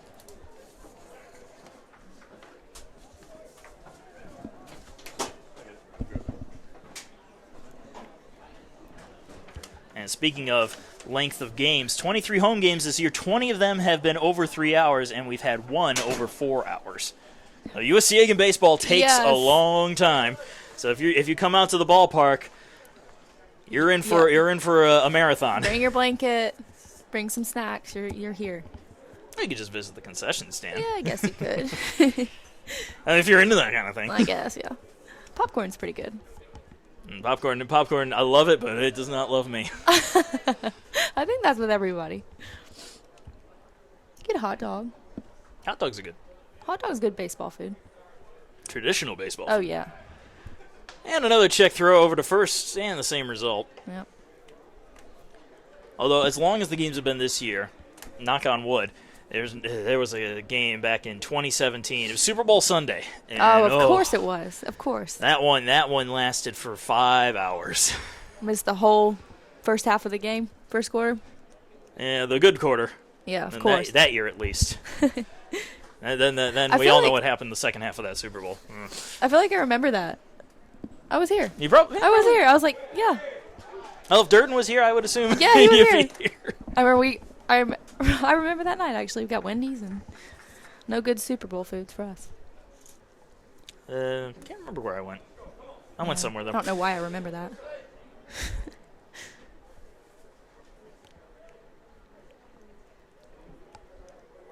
And so Spence Steele's runner takes off again. Pitch in there for a strike. The throw down to second is in time for the out. Caught stealing is DePuglia for the third and final out. That'll send us to the bottom of the sixth. Pacers still have a 6-3 lead.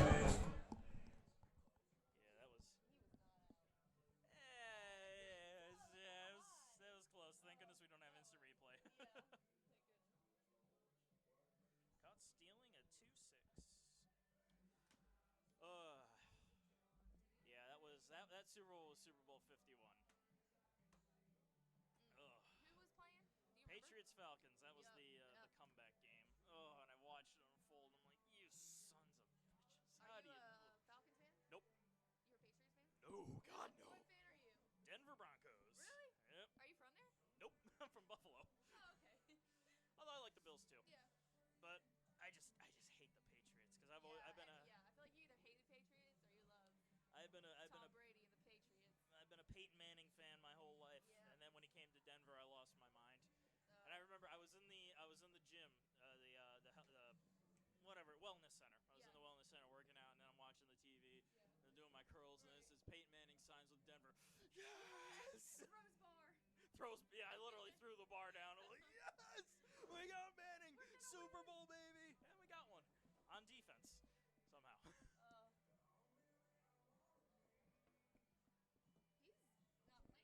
Yeah, he retired. That's what I thought. My job may be in danger. Janie's pretty good.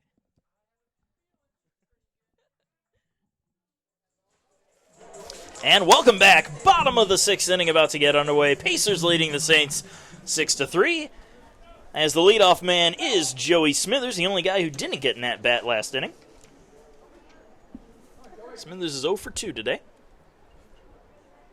And he rips into that one into deep left center field near the warning track, and that's where it will be caught. Just missed it. Again, good contact, but not quite enough. The second baseman, Phil Watcher. I'll bring up Philip Watcher. Watcher 0 for 2.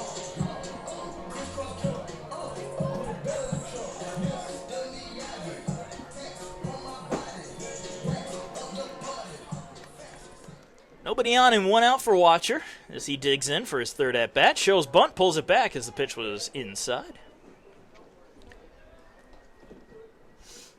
Now, I know that you don't see a lot of bunting in softball, but as a catcher, do you tend to, if you know somebody's going to be maybe a slap hitter, or if they do try to go for a bunt somehow, do you try to tell whoever's in the circle, hey, kind of give them a little brush back and send them back a little bit?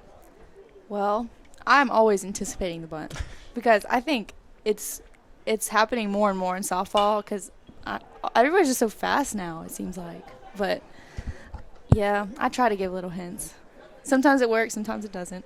It also depends on who you have pitching, too. Yep. Yeah. They should know as well who might lay down a bunt. So 3 balls and a strike to Watcher.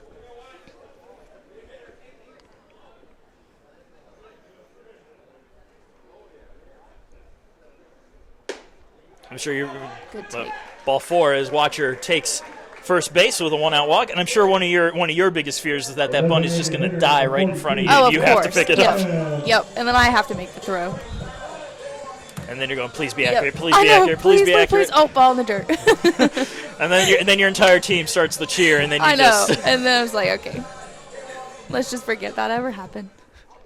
But when they don't score, you're like, okay, everything's good. I messed up, but it didn't hurt. Just I'm human. I messed up. Get it next time. Blake Jenkins at the plate takes the first pitch high and inside for ball 1. He's having a very good day at the plate. 2 for 2 with a single, a double, and 2 runs scored. So Coach Thomas making the right call by putting him in the lineup as the DH. Yeah. I don't know if I was expecting that, but glad it happened. Well, you were saying earlier he's been pretty valuable in the lineup, so yeah.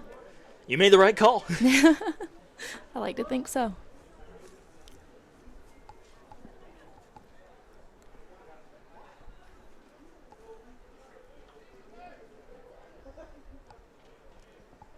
And the 2-0. Jenkins skies it to right. Lespina is there, and he will make the catch for the second out. Well, that'll bring up Sean McQuillan. Number 8, Sean McQuillan is 1 for 2 with a single and a run scored of his own. Runner still on first base with 2 outs here in the bottom of the 6th.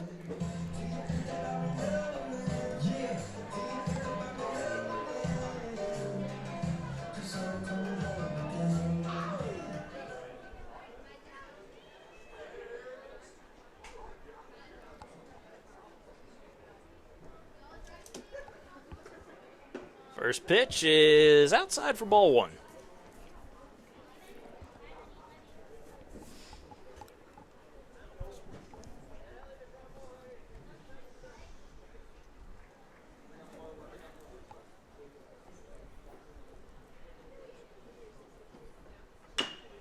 There's a chopper off a home plate, and it's going to end up foul.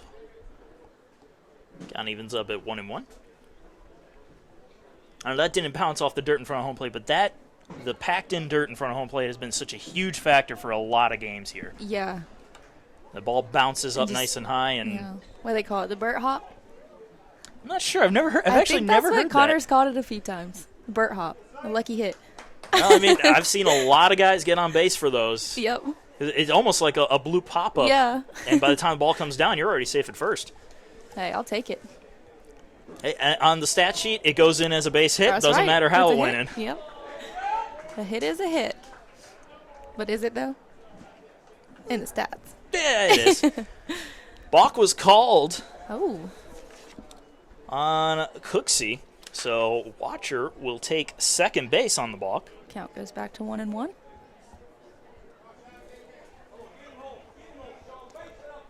So now a base hit could score him. In there for a strike, 1-2. Be nice to add a little insurance. No lead is too great. That's right. We've seen many leads disappear. Especially in these Peach Belt teams. Well, I remember there was a game last year, the Mount Olive game, if you remember that one at all. Oh, Mount Olive. Yeah. Popped up behind the plate. That will end up on the roof of the stadium. That always waiting scares for waiting for the crash. Anytime a ball gets popped up right behind the plate, I brace myself for that crash. I know. I used to get scared all the time, but now I'm used to it. It's like, oh, here it comes. I mean, you got the roofing ahead of you. The only thing I'd be more worried about is if there's a little hole in the screen there. I know. I'm sure they check that thing constantly, or I hope so.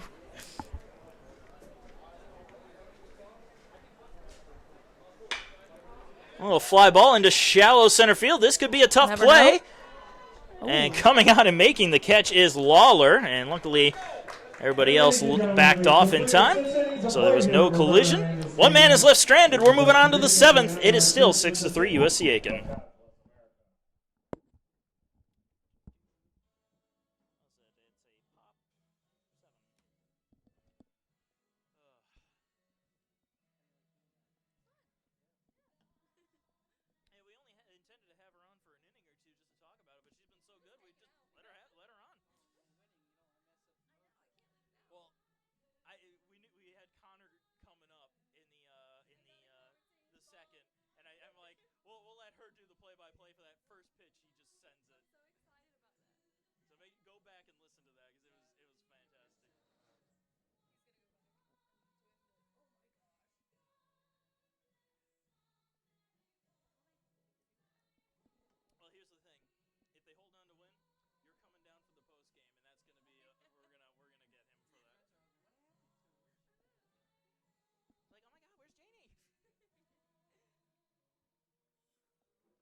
And we're back with the top of the 7th inning about to get underway. USC Aiken leading Flagler 6-3. Dylan Reed will return to the plate to complete his at-bat as it was interrupted last inning. Mitch Spence still out there for the Pacers. And a swing and a miss on a first pitch fastball for strike one. Again, Reed been a tougher one to get out. He is 1 for 2 with a walk, a double, a run scored, and 1 strikeout.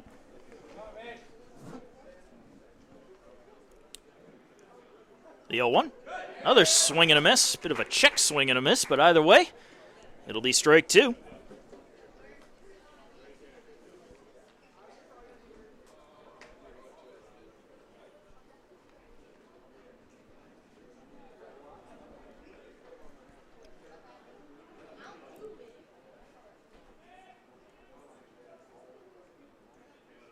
And now Spence ready to deal the 0-2.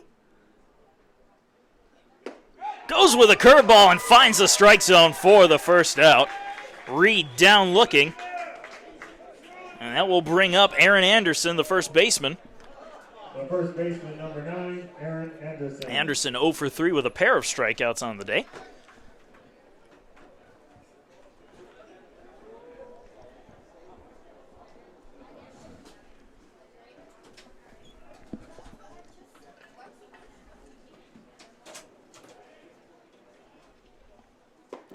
First pitch is the same one as the last one, and it's in there for a strike, 0-1.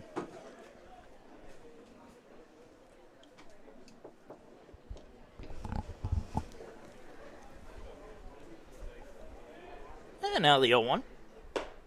Ooh, missed inside. Good fastball.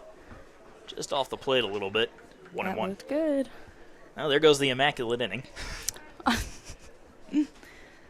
Speaking of rare things to do, that is really rare. Yeah.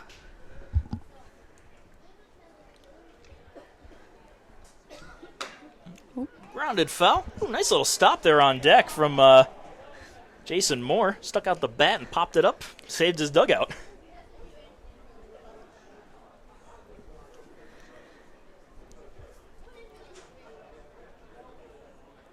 One ball and 2 strikes to Anderson.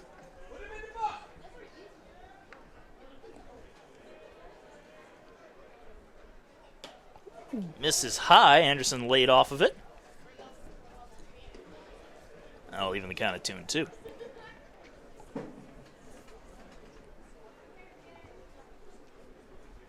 Now, when you're catching behind the plate, do you do any witty banter? What do you mean? Like kind of throw the batter off a little bit. I try not to, just because I don't like when people do that to me. Okay, that's fair enough. Yeah. That's fair enough. I'm not that kind of player. Swing and a miss. Anderson down on strikes. Another beautiful fastball from Spence. The catcher, number 30, Jason Moore. I'll bring up Jason Moore. Moore, 1 for 3, an RBI double, and a run scored. He struck out looking his last time up. Nobody on and 2 outs here in the top of the 7th. Every now and again, I'd encounter a catcher that would, kind of say a few things. Yeah, you do, and I just try to ignore it, but most players are pretty friendly, actually. You think, like, oh, they're enemies, the batter and the catcher, but we'll cut up, laugh. Something happens, and I'm like, they're like, oh, that was a great hit. I don't know. Little stuff like that. Nice little reminder why we play the game. That's what it is at the end of the day. It's just That's a right. game. Exactly. Some people take it a little too seriously. Yeah. I am one of those people. Hey, I'm pretty competitive, too, but You haven't seen me screaming at a TV. oh, I don't know if I want to see that. It's not pretty. Yeah. Most of the time, it's not. The 0-2. Swing and a miss. Leisnering has to pick it Lost up. it. Fires it down to first and gets There you it go. there for the third and final out. A 1-2-3 inning. Spence strikes out the side. We're going to the 7th inning stretch with the Pacers up 6-3. That's the traditional strikes out the side.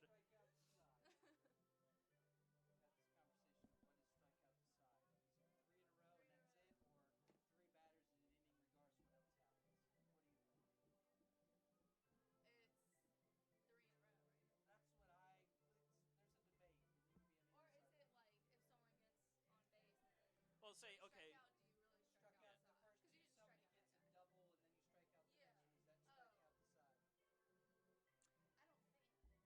I call them both striking out the sides, but I think more along the lines of 1, 2, 3, back to back to back is like a traditional strike out the side.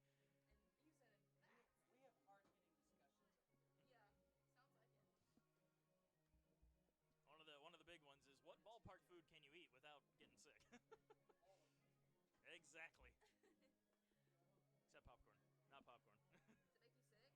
Oh yeah, I just am like, oh, like where's the Pepto? Where's the Pepto? After the movies, yeah. I get heartburn too. Oh. Yeah, I can't eat a lot of crap. Oh, I can eat crappy food. I just can't eat popcorn. Yeah, you're right. I mean, I can, but I pay for it later. I had Popeyes for dinner today, so. Popeyes? Oh yeah. I haven't had Popeyes in so long. I love their biscuits, though. Their biscuits are divine. All right. And we're back, fresh out of the 7th inning stretch, and the Pacers are coming to bat. Jackson Hannon will lead it off. Hannon 1 for 3 with an RBI triple today.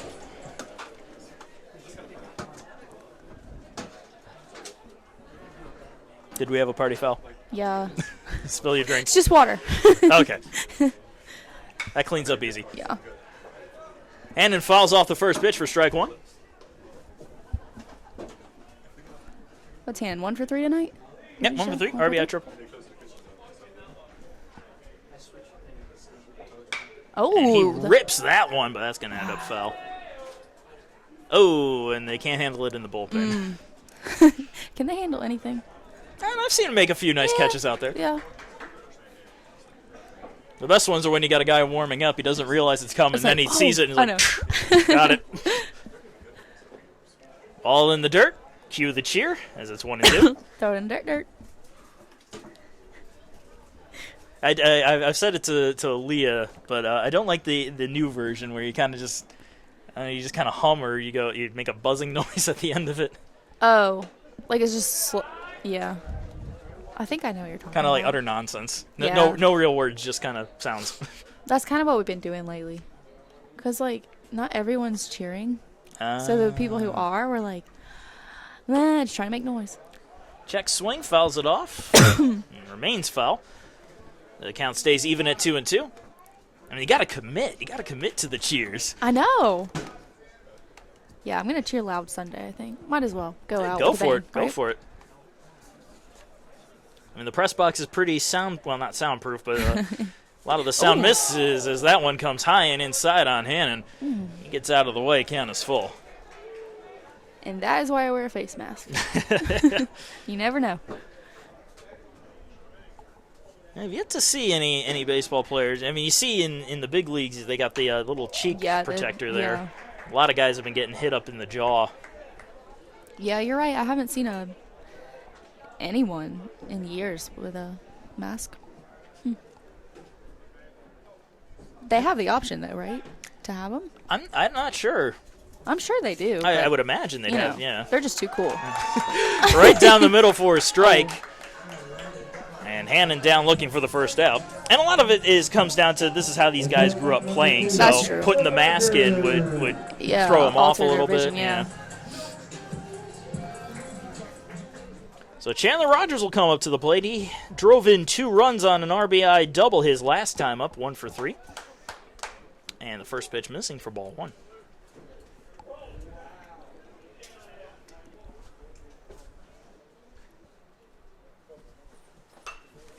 Fouls it off on a pitch high and inside, 1-1.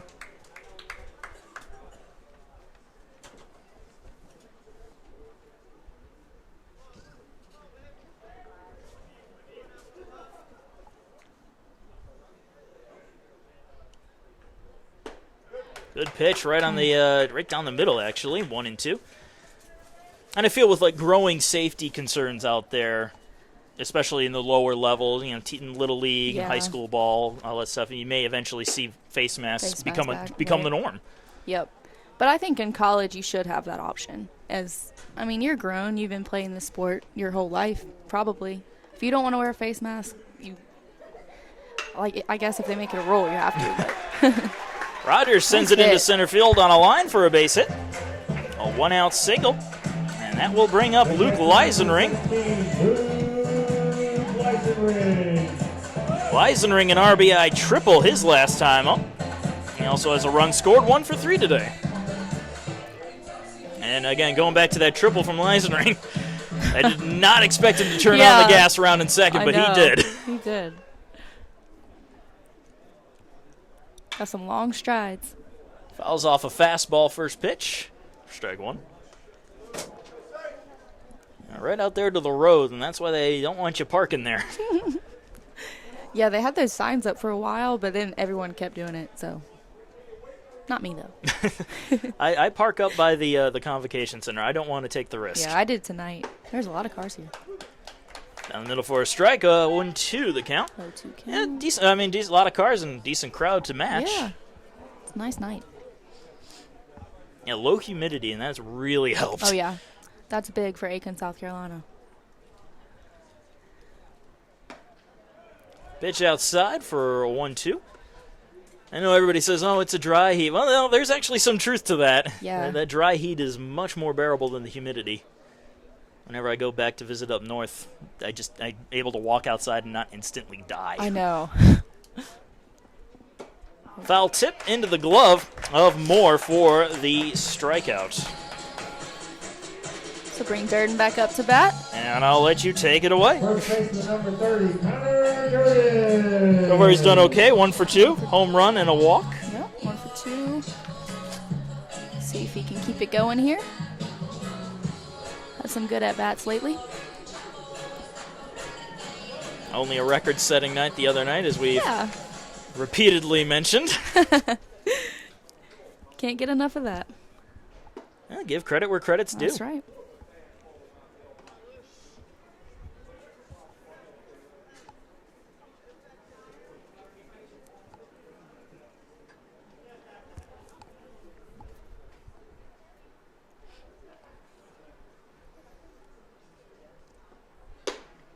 Good take by Durden. Yeah, moves the count to 2-0. Fifth on the single season list, as you said earlier, for walks. Yep. Means he's seeing the ball well. He's got double the walks this year than he had last year. Seeing it really well this year, which is what you can ask for senior season. Seeing the ball well. Put it all out there. Yep. And coming into this game, has the top on base percentage of 488. Slugging percentage 592. Yeah. I mean, he does slug them. He does. 2-1. Ooh. Almost looked like he Yeah. had a second thought about going Yeah. through, but then it was too late. Got 2s across the board.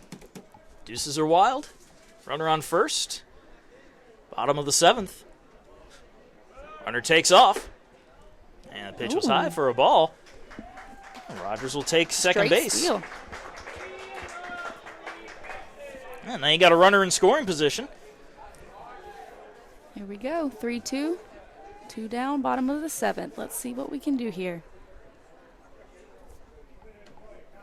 Now a routine base hit will most certainly score Rogers, as he will be going on the pitch. Oh, possibly going on the pitch, I should say. Should be. Swing and a miss from Durden. Tied him up. And he will go down on strikes 4.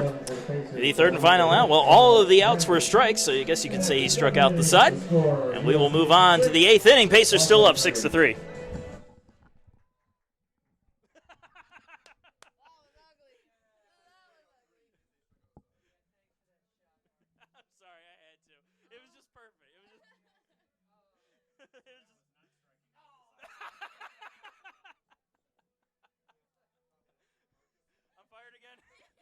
Come on, you gotta be serious.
to the top of the 8th we go. Marcus Johnson alongside Janie McCarthy as the USC Aiken Pacers lead the Flagler Saints 6-3. Oh, shows bunt. Frankie Martello up to bat. He is 0 for 3, reached on an error his first time up. And last time he hit a hot shot to Trey Paluski, who snagged it out of the air.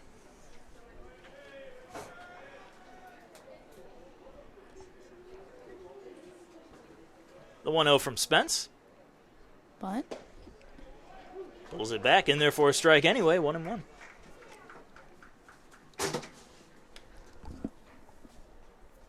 Kind of looks like the outfield's playing a little shallow. Or do they always play like that? They're a little more shallow shallow. in center and right field. Left field, Hannon looks about Yeah, he looks normal. Great pitch. Another pitch down the middle for a strike.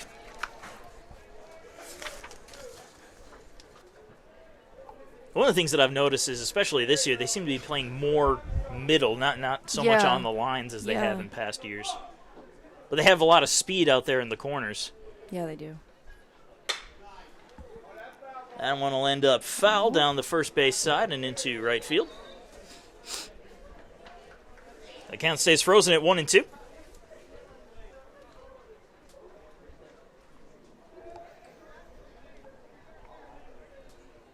Pacers do have some guys throwing in the pen. Don't have a number just yet, but we'll let you know who they have warming up in a moment. Misses low, 2-2.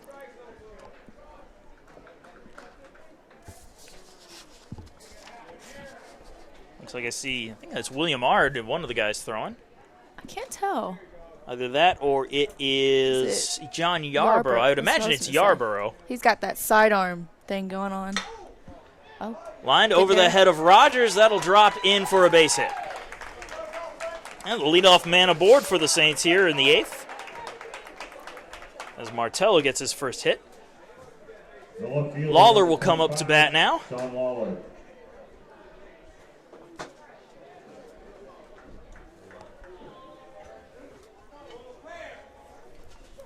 Lawler is 0 for today. However, he has reached on 2 errors.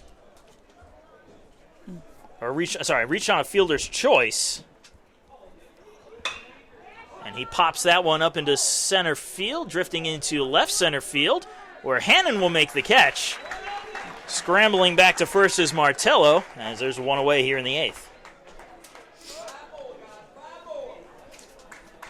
Right fielder number 27, Connor Laspina. Connor Laspina up to bat now. Again, runner on first base with 1 out.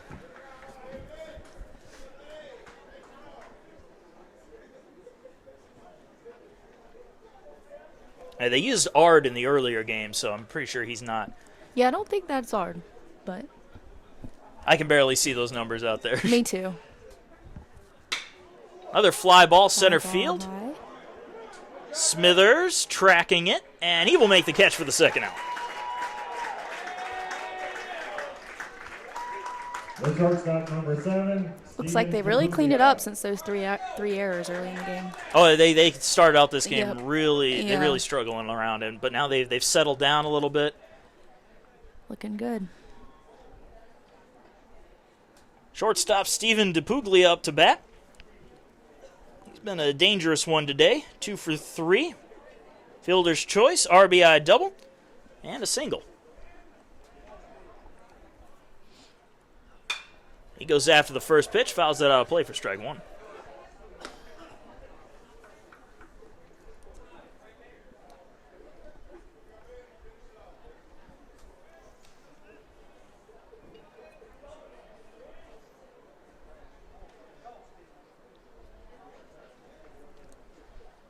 Good curveball from Spence. Great Right pitch. down the middle for a strike, 0-2. Batter wasn't too happy, but that was right there. That was a great pitch from Spence. Started out high, ended up low. Yep.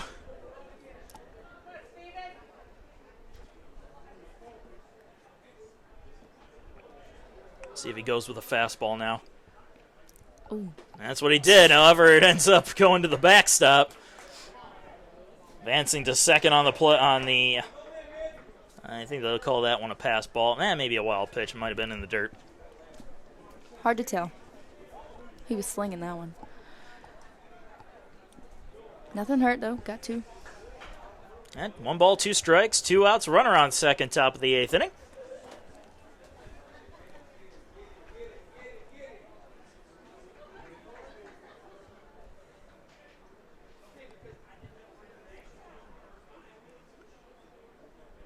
And now Spence deals.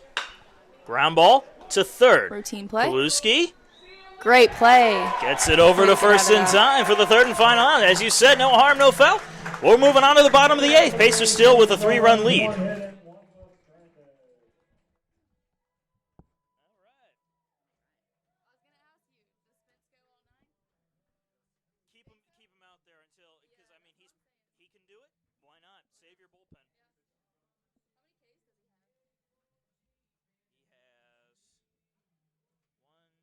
3, 4, 5, 6, 7, 8, 8 Ks.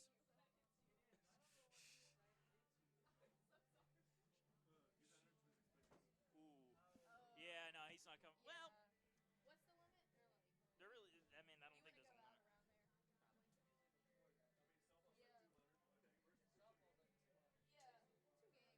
Softball, do you still have an arm? Okay, you're out there. Has your arm fallen off yet?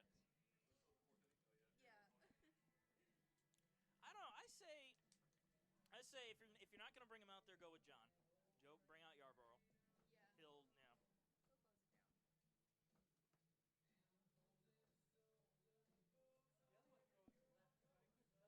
Leading off the Pacer at the 8th, third baseman number 4, Trey Paluski. And welcome back to the bottom of the 8th inning. It is 6-3 USC Aiken over Flagler. And Trey Paluski will lead it off. See if we can score some more runs here. Can never have too many, like you mentioned earlier. No lead is ever safe. Right. Especially when you're up 14-7 and you lose 28-14.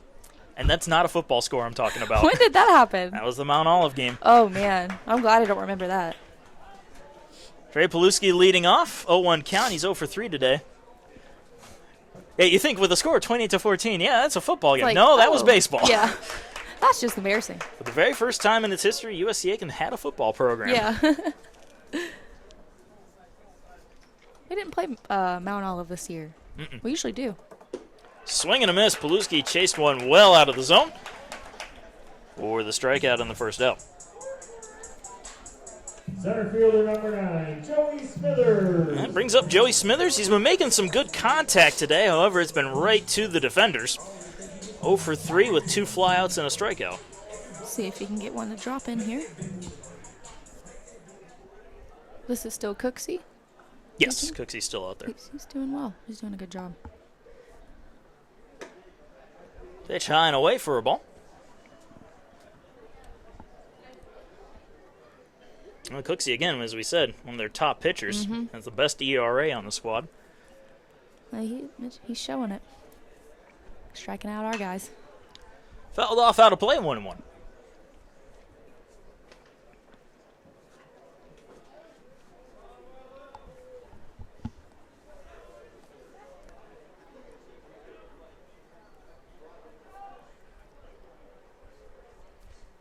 The 1-1 to Smithers, There and you he go. lines that one into left field again, right to Lawler Right to him. for the second out. Can't catch a break. He is that guy.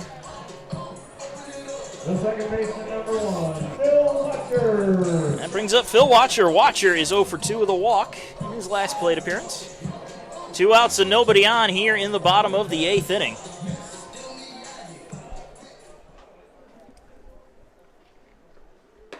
High and away for a ball, 1-0.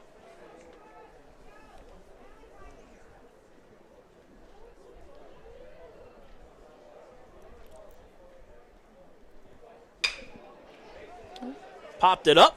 Shallow left center field. Oh. And coming on and making the catch is Reed. Made it a little more dramatic Yep. than it had to be. But he records the third and final out. We're going to the 9th inning. The Pacers trying to close this one out, leading 6-3. To the 9th.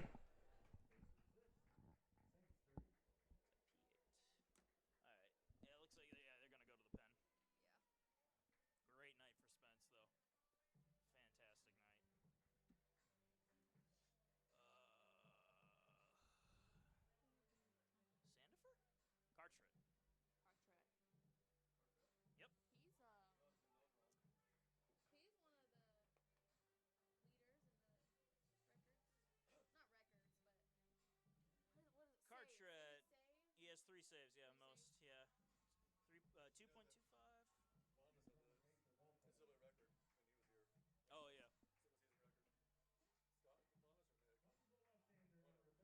Scott Wanless. Yeah, that's good. For college, that's a lot. Yeah. Pitching lineup, there's Peck. 8 innings pitched. He allowed 1 earned run and struck out What 8. time is it? It's only 9:30. That's good. Usually these games, hey, it's only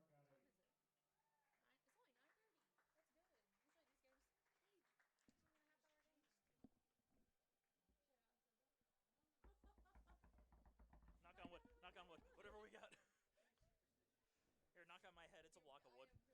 That's on me if it goes over. Yeah. Maybe I'll get some edge, huh?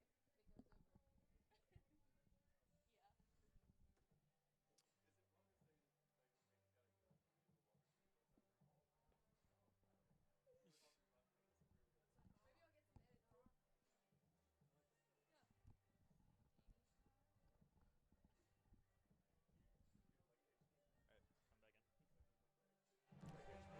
And we're back with the top of the 9th inning.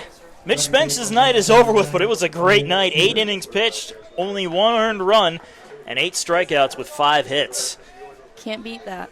And Henry Cartret will come in. 2.25 ERA, 0-2 record in 18 appearances, 3 saves, 24 innings pitched, 20 hits, 14 runs, 6 of those earned, 7 walks, 41 strikeouts, and opponents with a .217 average. First pitch, fastball outside corner, strike 1. And the leadoff man is Elliot Schubert. Schubert, 1 for 3 with a single and a stolen base.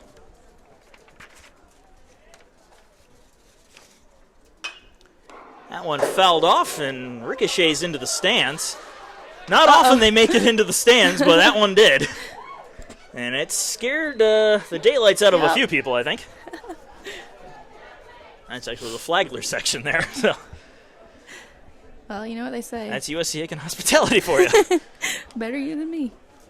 Yeah, we're nice and Yeah, I yeah, say you're we're right, nice you're and right. safe, but something will happen. Yeah. I'll fall down the stairs. Don't even say that. Cartret way ahead here.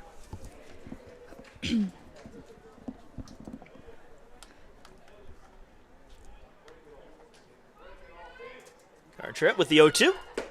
Great. Ooh, just missed the outside corner. Just a little bit outside, 1-2. Yeah, Leisenring setting up outside. Trying to get the call, but that was a good call. A good call.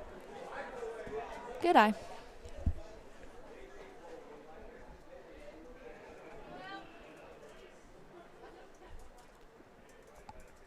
And the 1-2.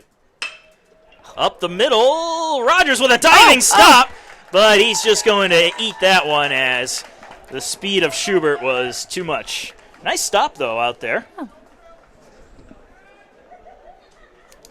I mean, he had no business getting that. And to make the diving stop like that was impressive. Yeah, that isn't. Pinch hitter Yeah. for the Saints, number 24, Jimmy Peck. So they're going to have a pinch hitter come in. Also, when you can make a dive like that and make it look graceful, it's even better. Jimmy Peck. Jimmy Peck is going to come in and pinch hit. He's batting .236 on the year with a pair of home runs and 9 RBIs.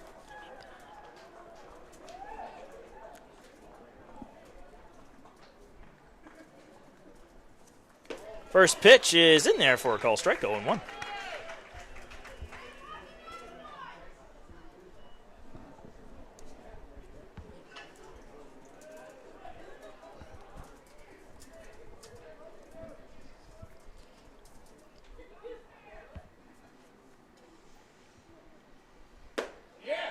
Outside corner, nice framing job from Leisenring. You have to appreciate that a lot. Oh, Good yeah. framing. Oh, yeah. No balls and 2 strikes to Peck. Came in for Austin Davis, who went 0 for 2 with a walk.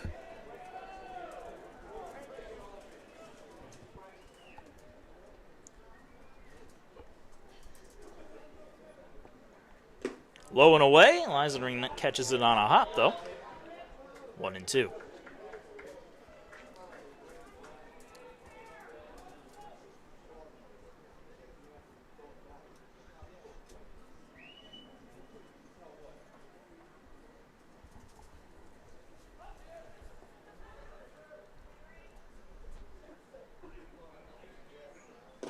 Low and away again. Leisering loses it, but he keeps it under him.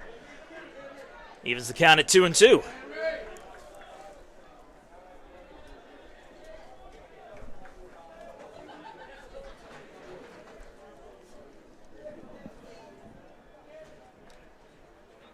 The Pacers do have John Yarborough throwing right now, just in case. Never know.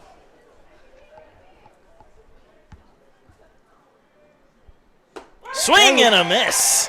Great job. Back down on strikes for the first out. Cartwright really keeps his composure as a closer, which gotta love that. But you can see he takes his time out there. Yes. He's very intentional with every motion. Taking control of everything. And to the top of the order we go, Dylan Reed.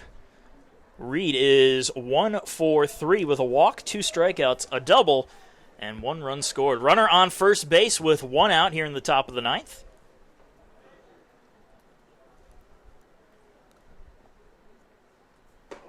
Ooh, beautiful curveball from Cartwright. In there for a strike. Yeah, froze him at just solid.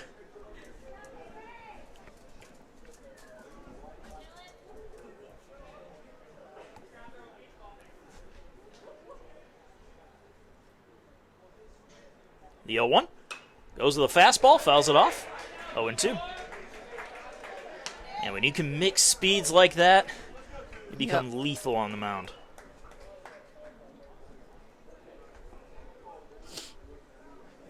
Keep the batters guessing.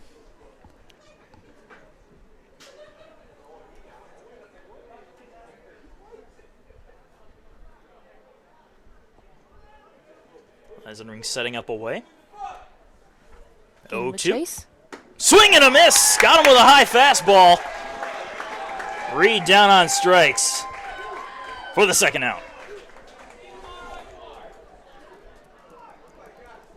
The first baseman, number 9, Aaron Anderson. Aaron Anderson will step up to the plate now. He is 0 for 4 with 3 strikeouts. Runner still on first base with 2 outs here in the top of the 9th.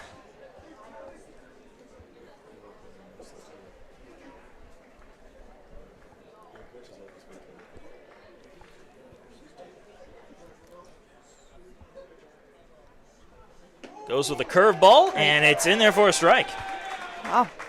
Back-to-back batters, he started off with that curveball. Let's see if he goes right back to the fastball. He's getting ahead fast.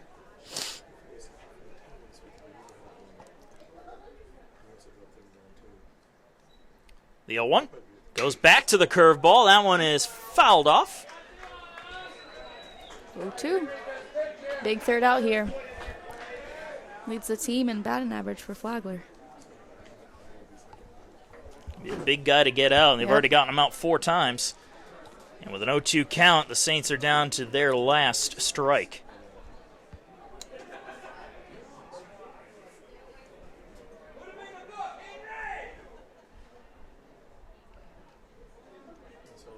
And a call of time here from Cartwright.